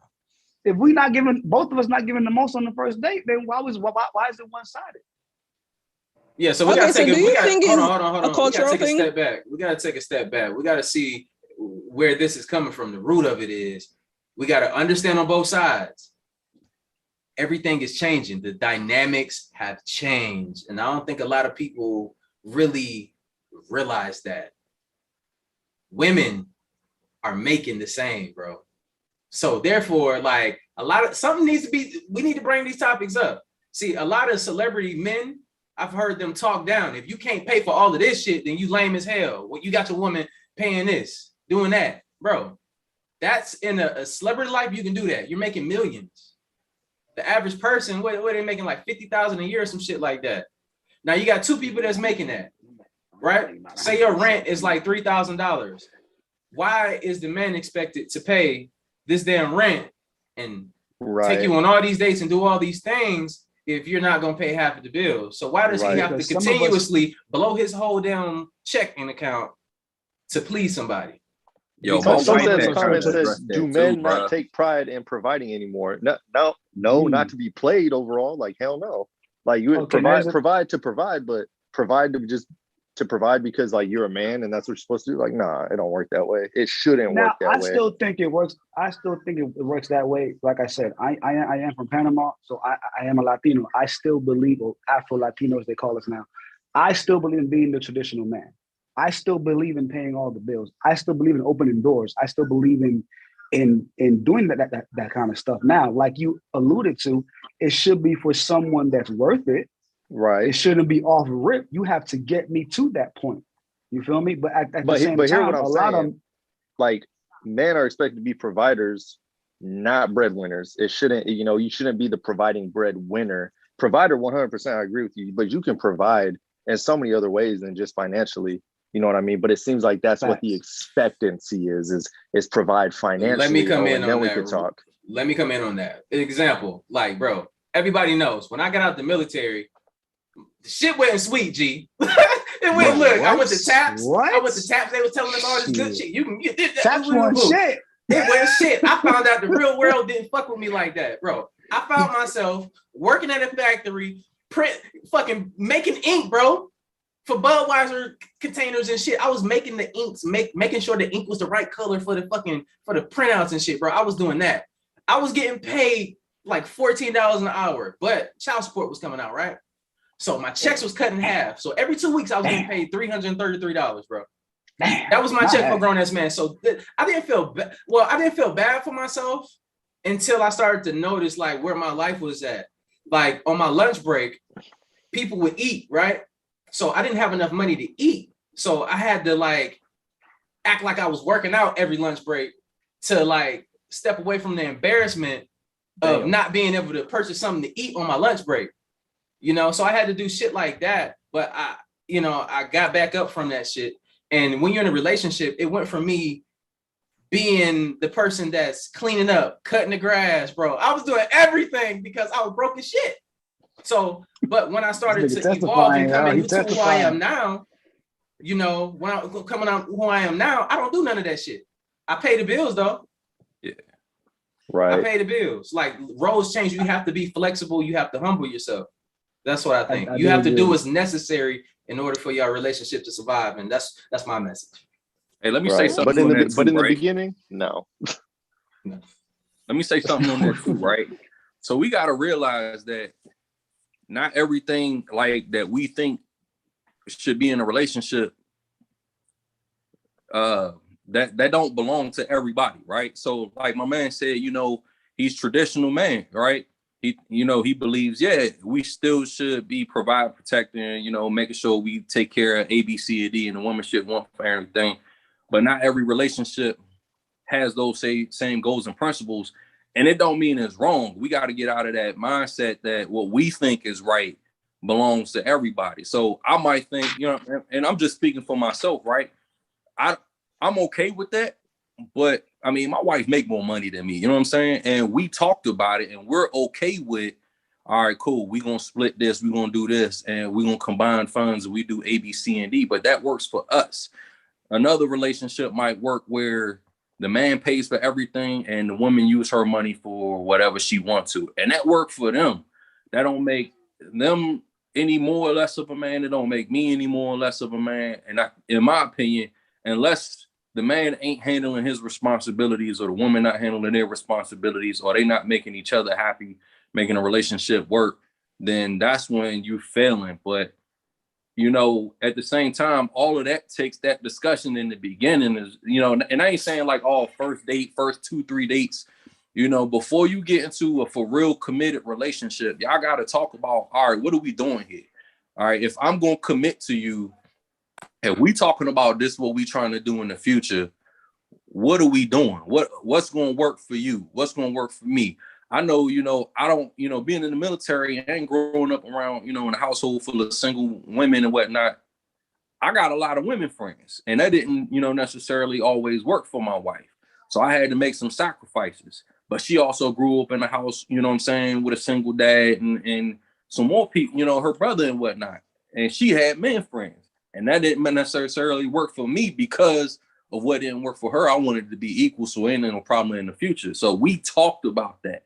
And it wasn't no like, oh, you can't do this because I said. No, we talked in the future. I mean, we talked before everything came up and said, all right, look, this is what's going to take me off this. Are you good with that? All right. What are your peeves? What is your deal breakers and stuff like that? And everything that came up, if we didn't discuss it before, we had a conversation about it. And once we agreed with it, we went on from there. And that's, you know, we had our foundation right there. And everything that came up after that just made us more and more solid. It was no surprises at the end. You know what I'm saying? And that's why y'all got to keep evolving and, you know, working together. It's a team effort, man. People go into this shit for selfish reasons, you know? So I agree. What you got to say, Ace, man? Look, you holding your lip and shit. Nah. I agree with mostly everybody, but a realistic look at it is the system and financially is not set up to be like to live a quality life off of one person's income anymore. We all want to be like my dad, my mom been together for 50 something years. They're 72. They've been together. I'm Caribbean. They've been together since they were 16. He could provide a whole family in the fucking 70s and 80s off of, you know, a textile type job or truck driving. The financial gap right now for you to live like an actual, like a good quality of life, you can't do that shit off of one income unless you're, you know, where the man is paying every bill and the woman doesn't have to provide on anything.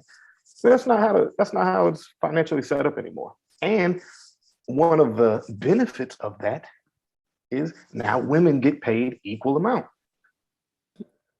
So you should be expected to be able to put in on this rent, be able to put in on these bills. Yeah, you can feel like a man if you want to because you pay everything in the household, but that ain't how the system's set up. And they make equal amount of money.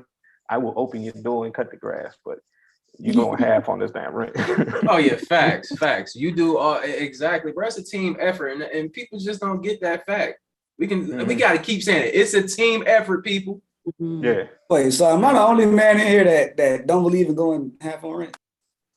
Hey, you might be the only man. No. We're not saying half on rent. We're saying it's based off of your financial stability. Where you at with your finances? So if I get paid $100,000 a year and she gets paid $20,000 a year, right? Of course. I don't expect her to put in on a $2,500 or a $3,000 rent or mortgage or whatever you have. You know, she can pick up other things. She can do the light bill, something light. You know, literally. Yeah. You feel me? So wait, Richard, let me jump in. So how you feel about, because you said that, but like, would you, if she wanted to like go half, like, would you accept it, or you going to, like, would that make you feel less of a man, I guess? No, I'm securing myself as to where if she wants to go half, she can. But I'm letting her know that, hey, I got it. And if you ever want to stop going half, that's cool. I'm not gonna be mad. All right, cool. I know because I'll be honest, like a lot of times any help is appreciated, but just know that I'm not obligating. Okay, that makes sense. He got that. But a lot of men, like, because I've been, you know, going out with people sometimes, and like, if I offer to pay, they think it's offensive, you know. But I was like, I don't expect you as a man to just because you're a man. So sometimes like I'll pay for my own way if I go out with somebody. So I don't always expect the man to like pay for me or like open my doors and stuff. So I know like a lot of men like you offer to be like, hey, you know, I can go half on it, you know, or I can pay my own way. If I pull up my credit card, it's like they get offended by it. So a lot of men like that too. Is like some women will offer to like pay their own way, but like they look at it as, you know, kind of demeaning to them or something like that. So Have you ever asked so why? You gotta be that secure with aspect. yourself, man. You just gotta be secure with yourself. Yeah. I mean, but have you ever asked why? Because it may be a reason, and I don't want to speak for no dude, you know, that's insecure or whatever, but it might be a reason why they might feel offended. Because I mean, I know some people feel like if you don't let me pay, you don't see this as a date. But I mean, I don't want to say that's the reason, but again, I mean, over communicating is never a bad thing. Just ask why. Like, why do you have a problem with it? I did. And I actually asked this one guy, I was like, okay, so what's the problem? He's like, no, I'm the man. I'm supposed to pay. I was like, okay, sir, but this is 2020. What was the context of this though? Like, did you bring it up? It was like, hey, do you want to go on a date? Do you want to go to eat? What restaurant was this? Like, it was not like because if I invite you out, I'm paying for it. But if you be like, hey, let's go eat, and it's your fucking idea for us to go eat at this expensive ass restaurant, you pay for your shit. No, took me out. I don't give a fuck how I much think we money I ended got. up. Like, you gotta earn that. Applebee's. My bad, If y'all. I'm just I don't dating know. you, you're gonna have to earn that, you know. But my Yeah. lady, like, it is what it is. We, you know, it's whatever. It was I don't care about that. But dates, fuck no. I missed that whole last 2 minutes because my connection was bad. I'm sorry, y'all. Oh, okay. Oh my goodness. You missed a lot, sir. Damn it. You said Applebee's. y'all arguing over No, the it wasn't like any margarita? because I'm not picky about food. Alyssa will eat. Look, I eat. I eat enough for like at least 2 grown men a day. I just don't gain any weight. So but it was like his idea. He went out, but then when I pulled, because the thing is like I didn't just I This didn't nigga I said don't know, he my always mentality try is to like get I his just girl don't to pay. expect you to pay. What? But that's also a red flag. If you just not meet, I'm stuttering. You just not meet a girl for the first time, and y'all go out on a few dates, and if you paying all the time, if shorty don't even make a motion to grab her purse, Don't that mean a lot? flag. Don't this mean a lot? Be like, nah, I got it. You know exactly. But if she, exactly. If there, ladies, if that check come. No, I was like looking at my purse. I was like, I can go half. He actually got offended, and that's happened to me like more times, a lot of times. Dacia Banks said so much not being said. So whatever needs to be said, put it in the comments. Because I'm curious as to what is not being said. Because I feel like we're kind of covering a lot of it. People say stuff not being said. Just one. She said not enough being said. So I'm curious as to what she's talking about. Because we're talking about like you who said it, not even reaching for the wallet. Like, yeah, let's answer some questions in the comments right now.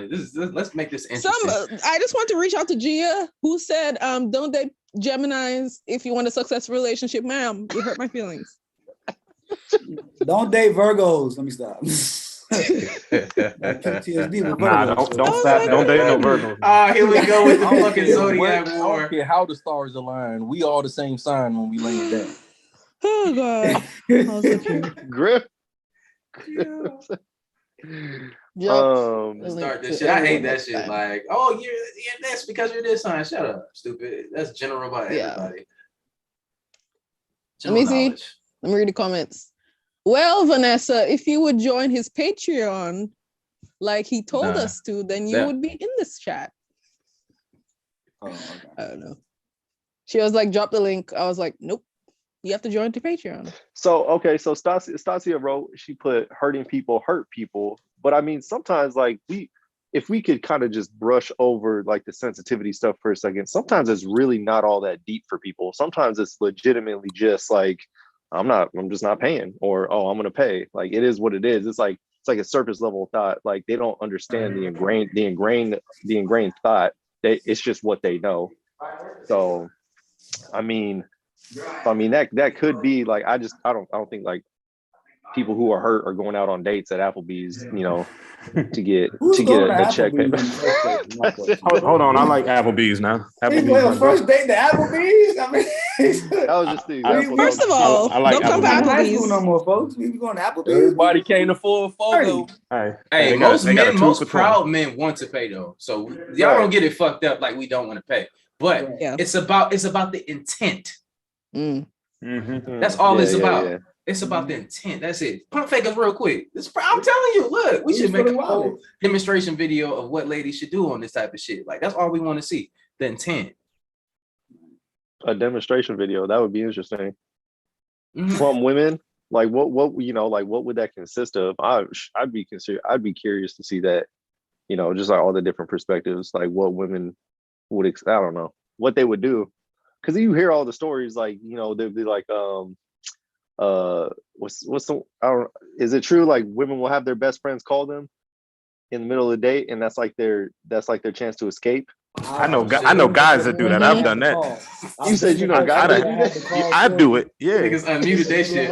I think I done called Dre before.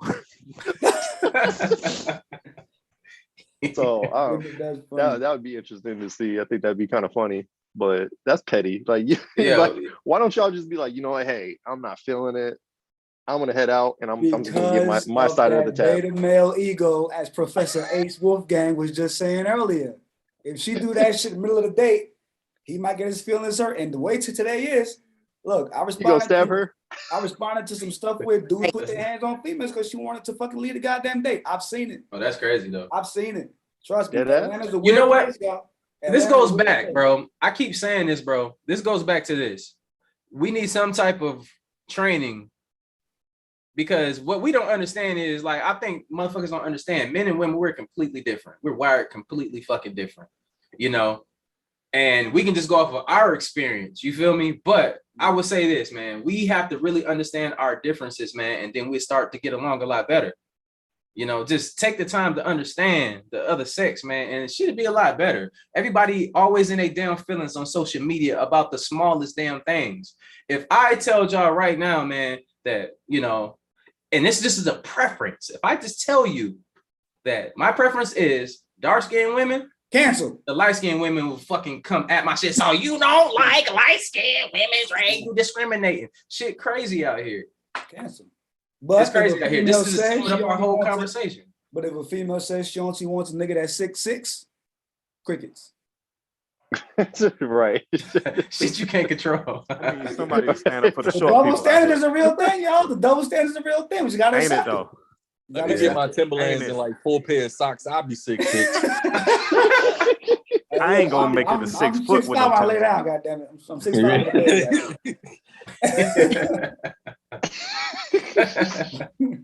Hey, fuck all y'all tall niggas. Hey, look, man, I made it to a good little area. I'm not necessarily tall either, so shit. Yeah, I'm taller than you though. Like, well, I'm taller than most of y'all. Yeah, I'm in the range, motherfucker. I'm 6 foot. I count. I am the tallest of short people. I'm at the 5'8", 5'9". Tallest short person right I am 5'7". I don't give a fuck. And I'm happy in my height. You shouldn't care either. And that's that. That's why he got that drink in his hand. You damn right. Damn. I'm happy about my height. You gotta drink about that shit every day. Why am I so close Meanwhile, to the all earth? of us women sitting there listening to y'all talking about being tall, and I can't even reach up on the top shelves. Must You be sound nice. tall though. I'm You sound tall. 5'4". You sound tall. Like you know what's come on. I kind of thought she was tall. I thought she was Yeah, tall. you know when someone Yes, sounds tall, you're like, this person sounds tall. They got a certain nasal cavity. I just that have they long speak through. limbs. Right. You hear the It's little echo. blonde, you know. Right. And then you meet them and you're like, oh, you just sound tall. Okay, cool. Yeah. Now I'm tiny. Everybody always as a- think like I was either taller or bigger than I am, and I was like, As a- no, I've as been a the same. five- I've been the same size since I was 12 years old. I haven't as a grown. 5'7" male, though, right? A lot of guys are intimidated by women who have height, and I'm not. I have no idea why, but I don't know why you- I have no Man, idea. Let's go. Put some Dre, heels if we- on. if we- We on the if we red could touch carpet. on- I'm yeah. down here. She up here. I don't give a fuck. I love Dre, that if we shit. could I just touch don't on know this, why. bro. Don't know why. If we could touch No, on you this. don't. I don't. Man, I made a joke about it on Instagram not too long ago about like, man, I wish celebrity tall women's and WNBA women will reach down to the regular men. You know what I mean? Like, I would not mind being a basketball husband, you know, a WNBA basketball husband, and my wife being like 6'6". I'm a hug her waist everywhere we go. Like, I don't Let him know. That's what I'm saying. Like, everything ain't regular once you get down to this height. I'm just saying. I don't see the stigma in that. My uncle, his wife was like 2 inches taller than him, and they loved each other. And it didn't look, I don't think it looked bad. You know, I thought it was cool. It was only 2 inches, but you know, if I was like, you know, like a Vanessa Bryant height with a Kobe Bryant height woman, and she actually, you know, it kind of goes back to that money standard thing though, doesn't it? But I mean, again, a WNBA husband, I'm in there. I'm in there with her gym bag on my shoulder. I climb trees. That's all I'm saying. Right. So it's a stigma that, you know how people usually say, I'm not attracted to this type of person. Like an ex. Everybody got that ex that was like, I don't even like that type of person. And the minute you break up, she with that light-skinned nigga. You feel me? Oh, she with the guy that she said she didn't like. So I'm gonna tell you like this. I'm guilty of the same. Because you know, once I had hard preferences. I wasn't open-minded to different types of women, different shades and shit like that. But once I found one that I liked and I rock with, I started to understand. I started to grow up. Like, it ain't even all about that. It's about that person, who they are. It's about the vibe, what they bring to the table. Do she make you happy? Is she funny? Hey, that's the thing. Dudes like funny women. You know, we like personalities. I think some of these women, well, the Instagram models, not all the real women, the Instagram models, if you ever meet them, they're not what you think they are. I've met these women. They're not what you think they are. They don't even look like that in real life. And the average regular woman out here that don't post a bunch of BBL pictures, you know. I'm a videographer in LA right now. Oh, you know exactly what the hell I'm talking about. I live in Atlanta. I see them every day. You know, so that overshadows like the regular woman. You know, but the regular woman, bro, that should be the most sought out type of woman in the world, bro. You know what? Because the shit on social media is not realistic at all. That's not real. That's not real. Because moral of the story, ladies, if you're not funny, just hang it up. We don't even want you though. Hey, look, if you can make me laugh, I'm gonna get married. But look, here's the thing. What I believe is that it's our fault why regular women are not wanted or appreciated. It's men's fault. Men are the reason why these BBLs and tummy tucks and VR trips to get their body fixed. It's our fault because we are the ones who alluded to us warning that men come, these beta males, like Professor A said. No, you're shaking your head. You want to hear me? No. Okay, hold on. Let me say this and then I got you. I also believe men are the fault for these OnlyFans things. We complain, they make it OnlyFans. Who the ones paying for it? Niggas. It's us, not me, but it's us buying it. Yeah, you know it's you. Stop playing. I don't even pay for lap dances, son. No. You ain't about to pay me for a fake image of sex. Fuck that. But look, it's our fault. I think it's out for all the things that these beta males complain about. It's our fault. Who's paying for it? Us. Who's paying for these OnlyFans? Us. Who's paying for these damn BBLs? Us. It's us. Shit. I ain't never paid for a BBL. I don't know. Me neither. I ain't paying for shit. I get free. Yeah, I get what you're saying. Google a strong ass search engine, my guy. What are you saying? I ain't paying for shit I can see for free. That's my point. Pornhub is free. X videos is free. And cats is still paying for OnlyFans out here. Yeah. It's men's fault. Well, ladies, hey, left corner, go ahead, unmute your shit. We want to hear something. Yeah. What's up? And then right below, your ass gonna say something too. Yeah. Let's get it. Siobhan been quiet the whole time. All right, so I feel like a lot of people are not getting married because of fear of commitment. I feel like it's a lot of immature men, and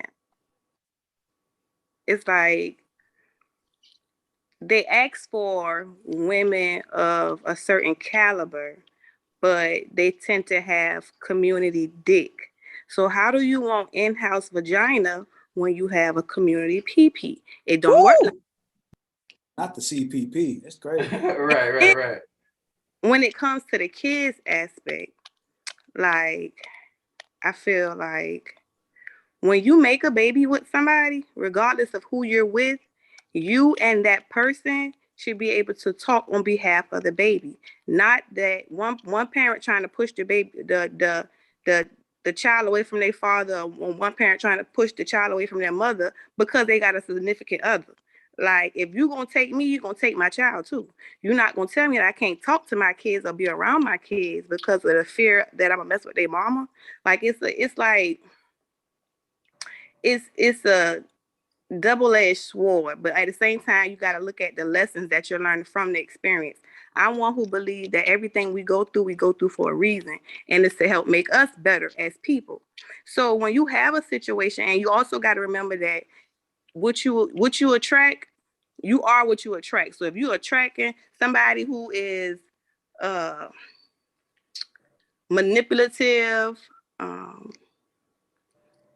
untrustworthy, whatever the case may be, you gotta look at yourself like, okay, why is this person in my life? Like, why did I pick this person? Why did this person come across my path? Speaking from experience with my child and his father, like, I had to look at the situation like, what's the lesson behind this mess that I done got myself in? Like, his father stuck away from him and stopped claiming him because of his fiance that he cheated on me with, that he ended up marrying. So it's like, if you have a child with someone, and if your significant other not pushing you to have, for your kids to have a relationship with their parent, then your significant other is a flaw as well. Because you should always want the person who make the child, you should always want that person to be a part of their child's life. Like, you have a lot of women who grow up without fathers, and it causes us to look for love in the wrong places. So why would you want your child to go through some of the same stuff you went through? Like, I don't get it, and I don't respect it. So I'm one who, like, okay, yeah, we tried, it didn't work, but we still got a responsibility. I know how to be just a baby mama. Well, I just talk to you on behalf of your child. Don't call me and ask me what if I'm breathing, and I don't even need to know if you eating. We don't talk about stuff like that. It's strictly about your child. And it's like, you have to let go of the hurt that a person put you through, because a lot of us be bitter and hold on to grudges and cause like a wedge in between the child's relationship with their parent. Like, you gotta let that go, because at the end of the day, if y'all ain't work, okay, somebody else out there may be better for you. It's not, that wasn't your person. You had to learn from that person, now move forward. Don't take none of that baggage on with you. Let their miserable ass stay where they at, because one thing that's for sure, when you don't take care of your responsibilities, a lot of shit gonna go wrong for you, especially when it comes to these babies. So I'm gonna leave that at that. Shit, that's excellent. Everything she said, everything. Yeah, shit. What? She sat back there taking notes. She went all the way back to the beginning subject. I said, all right, I see you. Look, I'm an observer. I sit back and I listen to what everybody be saying. And, once I get my downloads, and I speak on how I feel about stuff. But it's a touchy situation for me, because it's like I just went through this. Being that it was my second cycle going through this, because I've been through the same thing with my first set of kids, their father. So it's like, here I go, find myself going through it again. But I had to stop, because when I was with the previous one, I went through that cycle 3 times. We had 3 kids. This new person, okay, we ain't going through this cycle anymore, because I love myself. Like, a person can say they love themselves, but then they'll stay around a person who's cheating on them. You don't love yourself, because if you love yourself, you won't even let him come, and you won't let her do it, because you don't know who they've been doing it with. And all this stuff out here, you got to be mindful, and you got to be careful. It's not only sexually transmitted diseases, but it's spiritually transmitted demons. So I don't want none of that. If we can't just be together and come together and make something beautiful, I'd rather stay you by can't myself. be coming back to the crib fucking up your pH levels. You know what I'm saying? Nobody got time for that. We You don't feel need me? no Fuck your whole box up because he want to be out here chasing some cootie cat. Fuck out it. I feel you. Like, look, now that I get older, I start to like understand. When I was younger, I've been through some shit. Like, yeah, I definitely been through some shit, and I feel like, man, both parents, it's definitely important for both parents to be equally involved in that child's life. Because I can say from experience, I have both of my parents, and I was raised around a bunch of dudes that did not have both of their parents. And everybody, all the boys in my neighborhood gravitated towards my household because I had a dad. And my dad was like that father figure, you know? So everybody's looking for that connection. And when these children grow up, these children that's being alienated from their parents, when they grow up, they're going to come looking for the other parent. They're always going to have questions. They're going to always have questions. And they're trying to fill that, you know what I'm saying? They're trying to fill that void. And I think that's the problem, like, nowadays. But I want to hit this point though. When women do this alienation, do all these tactics to keep the man away, I think women need to actually start addressing this a lot more, because this shit is very serious. It's destroying the households because the dads are no longer there, being pushed out. There's always two sides to the story and the truth. Most people listen to their friend and just go off of what that person has been saying. We all know our friends. We know that we know our friends. Let's be real. And we need to start really like listening to what they're saying and just stop taking everything for face value when they tell you about their relationships, because there's always something else going on. And I think ladies need to speak up when these ladies out here alienating men from being into their child's life. Keep that same energy about these men that aren't taking care of their kids, but it's always something deeper than that, because, you know, going through all these court processes, trying to get in your child's life, you're getting protection orders put out against you for no reason, no criminal history, no domestic violence ever on your record. And all of a sudden you can't see your children because of these tactics that are being deployed against you. It kills a man's spirit to keep chasing that. I've been through this. I lost myself so many times, like trying to figure out what I'm gonna do next. And then once you start getting in the legal system, like you're drained of money. I'm talking about if you're going through one of these situations in court, it can easily hit $50,000 within a year. Most men don't have $50,000 to spare. Like I was just telling y'all, when I was paying child support and stuff, at that bullshit job, when everything came out, they didn't give a fuck about me. As long as that money came out, I got $333 they pay every 2 weeks. Insane for a grown man to have to live like that and go through these things, and then have to chase your child down just to be in their life. A lot of men give up, and I'm gonna be the first one to tell you, I see why they give up. It's too much. It's too much. Too much heavy. Too much. It's too much of a burden. That's how people get hurt, playing with people's children. Luckily, a lot of us are mature enough where we don't commit acts of violence because we feel some type of way. We have platforms like this where we can get on here and talk about it for other people to see us, you know, so they can learn something from it if they haven't learned that skill of being able to accept life and be mature about your decisions and not just act off of emotions. So that's what we're here for. Yeah. Oh, that got deep. Yeah. Oh, I know. Yeah. I know. Yeah. Can't say too much. You feel me? Can't say too much. But yeah, I can only say so much right now. But when things like finalize, I'm definitely get deep. Right. But the shit is real. So what do you have to, like? Come on. Somebody got something to say, or did I say it? Oh fuck. I don't have anything to say about that one. I don't have kids. I've dealt with women who have had children, and I've been in the boat where I've been with them in these, you know, Zoom court hearings and proceedings. And, you know, it's a lot of it has to do with maturity. A lot of it, in my opinion, is maturity. A lot of it is when they break up and they still have feelings for one another and they go into these proceedings, you know, a lot of stuff gets said, some court things going, you know, a lot of it is they're not ready to let go, so they want to give the other person hell. And the only person that suffers is the child. Exactly. I've seen that a lot. I've seen it on the personal side, dealing with females that have kids, like I just said, and they're going through a custody battle. And I've seen it on the law enforcement side as a cop when I'm going to these calls, and the woman will call the cops, and I get there and I'm like, he didn't put his hands on you. Yes, he did. No, he didn't. You're not bruised. You're not hurt. Why am I here? Because you want the man to go to jail to get custody of the child. He didn't do it. And the guy's outside like, sir, I didn't do it. I didn't do anything. So looking at it from both sides, and from what Dre just said, it's a touchy subject. From someone who doesn't have kids, looking outside, looking in, I hurt for the child. Because once that child get older, that child has to make a decision. I was raised by a single mom, but I do know my dad. And when I got older, like Drake said, I had to sit my dad down. You wasn't here. You didn't do this. You didn't do that. And now me and my dad are damn near like best friends, but I had to do that as an adult, not as a child. So I hurt for the kids more. And it's maturity. It's swallowing a bunch of pride from both parties involved. And it's just manning or womaning up to find the best solution possible. But unfortunately, a lot of us can't do that because the emotion and feeling is still there. The emotion and feeling gets removed, a lot of this stuff can be solved.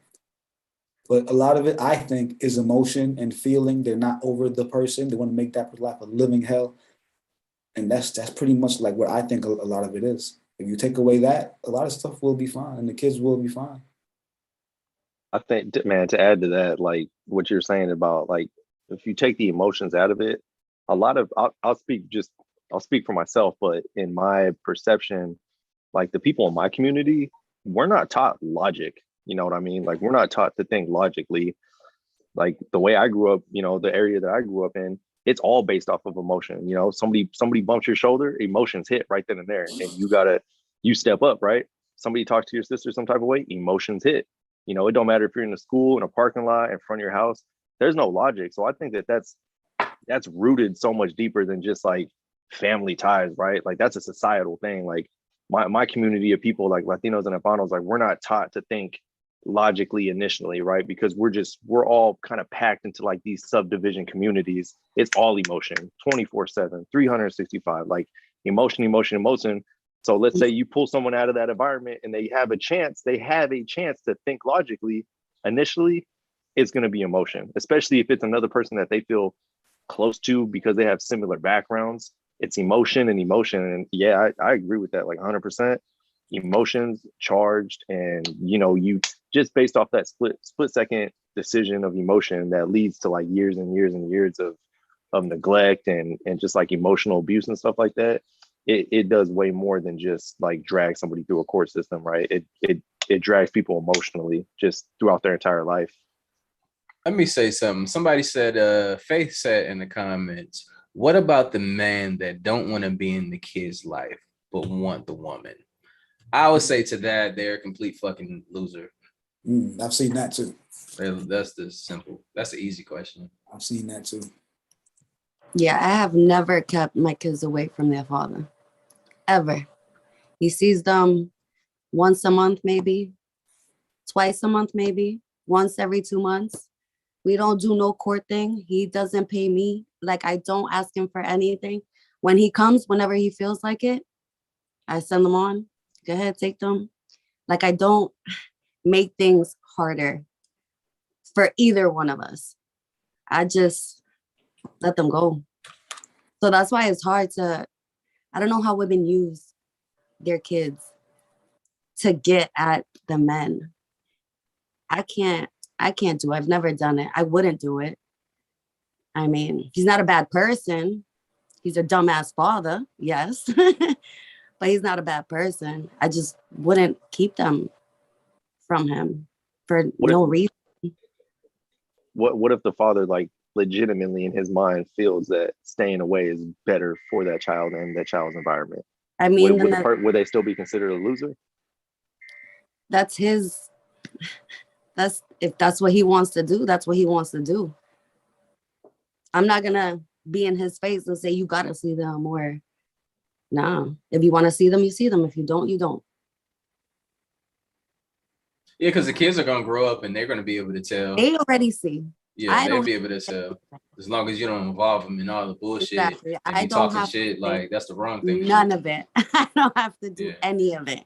He's showing them himself. Yeah. So, I don't know. Go ahead, Griff. Yeah, man, it's wild even talking about this, bro, because, I mean, I went through the same thing, man. Like, you know, in my first marriage, I mean, I was the sole provider. You know, I paid for the rent. I paid for all the bills. all the insurance, you know, the medical care, dental care, clothes, whatever. You know, when my ex-wife was pregnant, you know, I got her a whole new wardrobe because she couldn't fit anything, you know, and I took care of everything. There was no question. But, you know, when it was time, I needed to split because I was like, I got to a point where I was being provoked. Like she would literally chest bump me, trying to make me hit her. So she could tell the military that, you know what I'm saying, I was abusing her. And I'm like, man, that ain't even a story. Wow. And, you know, I literally took a deployment just so I can get 6-7 months away, you know what I'm saying, to start that process to move. And, you know, the weird thing is, you know, I know this isn't everybody's situation. I know it's some trifling dudes out there. I know it's some trifling ass women out there. But like, you know, I was literally trying to be a good man. And you know, I got to a point where, because you know, my oldest son is autistic, and you know, so that take an extra level of care and love and everything, you know. So I was doing everything. I went to every appointment that I could, you know, despite what my job was preventing me from doing and whatnot. And I got to a point where I was like, yo, I just gotta leave. And I even told her, I said, listen, I'll do what I can to help you, but I can't do everything for you. And it started getting like, she started getting offended, man. And started, you know, putting lies and stuff out there that I was cheating and I'm doing all this other stuff, was telling people that I wasn't providing. And, you know, I had family, you know, turning on me saying I'm trifling because I wasn't doing stuff based on what she was putting on social media. Mm-hmm. And, you know, she had put her hands on me. And, you know, I don't believe in hit. First of all, I know there's a lot of people like, you know, you shouldn't hit women. And I agree, but I feel like a woman or a lady shouldn't put their hands on anybody, period. So it go both ways too. But, you know, like she was putting her hands on me and I grabbed her, you know, and I grabbed her to stop her. And, you know, she high yellow. I left a bruise, you know, because I grabbed her. And, you know, I own that and whatnot. But like, you know, the cops came. I'm just coming back from deployment. I already know how the media gonna go. All black man put his hands on a woman and blah, blah, blah. So, man, the cops got there. First, I called the cop. That's the crazy thing. Had it all on recording. She trying to bust through doors. They're trying to get at me, but cops get there and say that I'm the aggressor. I got locked up for a day. You know, she pressed charges. I couldn't see my son, which messed her up because she didn't have childcare. You know what I'm saying? Because who gonna watch the kid? You know what I'm saying? And like, when it came time to court, you know, we had to go to court for the protective order. So she had manipulated the courts and said in order for me to see my son, I had to pay her $700 a month just to see my, you know, to lift the protective order. And I couldn't afford that. But, you know, I was like, F it. If that means I'm going to have, you know, be able to see my son, because I never missed a day in my son's life except for my deployment. So I paid it. I was like, F it. Like, whatever. Let's just drop this, go to court, do what we got to do. Then we go to court for everything. And she quit her job just to show that she made less money right before we went to court. Wow. And then she hid some of her side hustle pay stubs. And I called it out. And the court was like, we don't care. Like, you know what I'm saying? Then, you know, I was working. Dre, you remember, we was working that Panama schedule. So I was working 15 days out the month, but I was making we were going through our divorces at the same time. Facts. And, you know, I literally had my son minimum 15 days out the month. And sometimes I had him more when she couldn't, you know, when she had to work at her little, you know, clothing store job. And I had him more. And my mom lived, you know, around the corner. So, you know, when I had to work, I dropped them off over there. I paid all the child care, didn't require nothing. When she couldn't afford groceries, I drove groceries to her house. I had co-signed for her to get a car so she could help support her and my kid. You know what I'm saying? Stuff that a lot of cats ain't gonna do, but I went the further extent just to make sure my son was good. And the court, man, like when it came down, she lied her ass off. And no bullshit, man. I'm trying to figure out why are they making me pay child support if I already pay for everything. And I'm asking the judge, like, why do I have to pay $700 more a month for child support that I don't have? Like, if I'm paying this, I cannot live. Like, it was days I went to work, man. I couldn't eat because I'm paying all this money for this, right? And no bullshit, man. I remember the state's attorney literally stopped the trial, walked over to me and said, Mr. Griffin, I think you think what you're saying and all this evidence matters. In fact, you're only paying child support because you make more money than her. And I said, man, that got to be the most trifling shit I ever heard in my life. Like, I take care of my son, and I wasn't trying to take him from her. I wasn't trying to get 100% custody and none of that. She was trying to get all of that because she wanted me to pay for her lifestyle. And I'm like, I can't afford the lifestyle, and I'm paying for it now. You know what I'm saying? And I just think it's like this topic is wild because everybody has this skewed mentality when it comes to that situation just based off what they go through, you know. And I've seen it from all different perspectives, man. I've seen where dudes I know, like my homies, being real trifling. And I mean, I'll be one to tell you, like, if I told my homeboy, man, if you fuck this up, I'm gonna punch you square in your damn chest, bruh. And I seen homegirls do this trifling shit, and I had to tell them on themselves too. But I get it's trifling men and women out there, but we got to keep in mind that everybody's situation is different. Sometimes dudes can't do what they can or what they want to do. They can't be in their kid's life. You know, some people say it don't matter, do whatever you got to do to be in that kid's life. And it's never that really that simple. And, you know, vice versa, it's not that easy for women either because, you know, my mom was a single mom. She never took my dad to court. You know, he had drug issues and whatnot. And I don't want to slander my father, you know, God rest his soul, because he, you know, he went through some different stuff. But, you know, it's never as simple as somebody on the outside looking in make it seem like. At the end of the day, you know, somebody said it in here, you got to take emotion out of it. And I think, you know, even though I was put on child support, been on child support for years, I'm in Cali. My son is in New York. I will fly to New York and do a turn and burn to get my son just to have him for the summer. You know what I'm saying? And I hate that because I want him in my life permanently. But I also had to think like, okay, is my son getting what he needs over there? Well, I got to eat that up. So when I do have my son, he getting everything he needs over here too, you know? And while I want him to be with me, he might be better off for her at the moment. But when he with me, he going to be just as good off, you know? And I had to be mature on that facet, you know? It don't mean that he won't be even better off with me, you know? It's just, I'm not trying to take him from his mama. I'm not trying to, you know, be bitter about it. You know, I had my own healing time and all of that. And I went through my whole situation. And I'm trying to tell, you know, all three of my sons how to be a good man and how to figure all of this out and go about life to where you don't have to follow in my footsteps. You be better than me. You know what I'm saying? You be better than both your parents. But, you know, this shit tough, man. This is a sensitive topic, bro. Mm-hmm.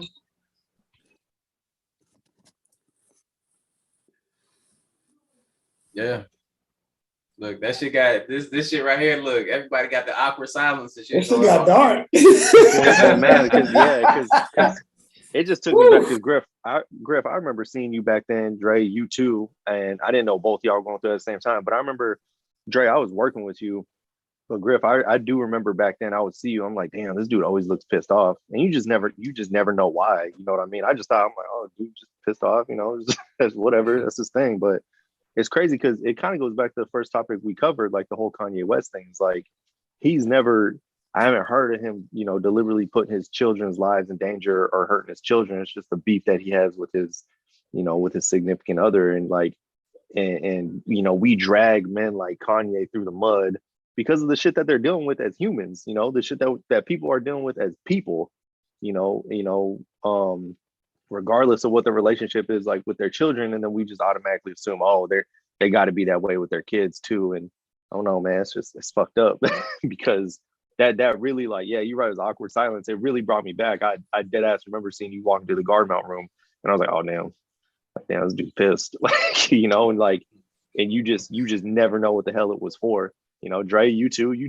come into the office sometimes, I'll be like, damn, who pissed in his cereal, you know? And I used to try to hide my shit though. Like, yeah. No, it wasn't like a judgmental thing. It was just like, oh, because you know, you and I converse daily, you know, bullshit about boxing, whatever, you know, talking about throwing footballs and shit. And so that used to that topic just kind of not triggered me in a bad way, but triggered me to think like, man, and that's honestly like how we treat men like Kanye, right? Like, oh, he's crazy, he's this, he's that. And it's like, man, but he's taking care of his. You know, he's got a little beef with Pete Davidson. You know, whatever. But yeah, I don't know. That's wild, because when you bring it down to like a surface level, it really is that simple. Someone getting dragged through the mud for no fucking reason.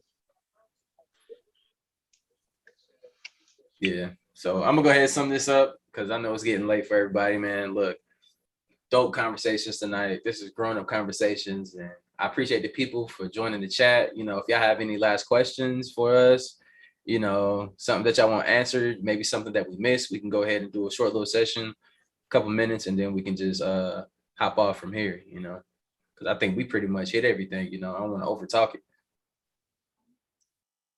So,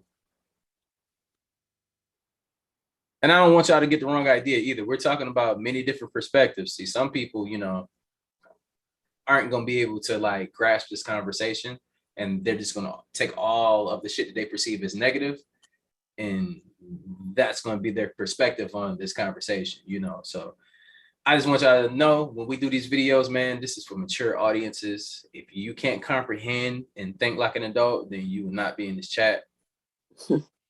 And how you get on this chat right here, you have to sign up for the Patreon. I think this is definitely dope, having some of my old, you know, vet friends and shit on here to, you know, have conversations, because this is from people from a lot of different perspectives. Like Ace is a single man, you know, everybody else on here was pretty much fucking married, and then you got my man, he's a fucking cop. My man Blackman is a damn cop. Now he has a different perspective on both sides. He can. We definitely got to get you back on here for, you know, some of this shit that's happening out here with the police and everything. You know, I just want to hear your perspectives on certain I'm shit ready, bro. in the future. Hey, I'm ready. You know, so we got a lot of dope people on here. And my ladies from my Patreon, look, man, they always look, man. We be having these on the Patreon. So if y'all want to be a part of this, y'all can join the Patreon. We're gonna be doing these lives right here. We do these privately too as well. So we're doing these live with each other. We're just gonna get on here, kick the shit. We're gonna talk about cryptos, investing, future. You know, we got some shit that we getting into. Y'all gonna miss the plane, but it is what it is. But yeah, did anybody have any questions before we do? He said, "Where's my Patreon?" Go to my other videos. Appreciate you coming, bro. All right, y'all have a good one. I'm gonna hit the showers. All right, y'all. Appreciate you. All right, Yeah, Bye. yeah, that's gonna be it. Nobody had questions. We handled everything. Invite me back.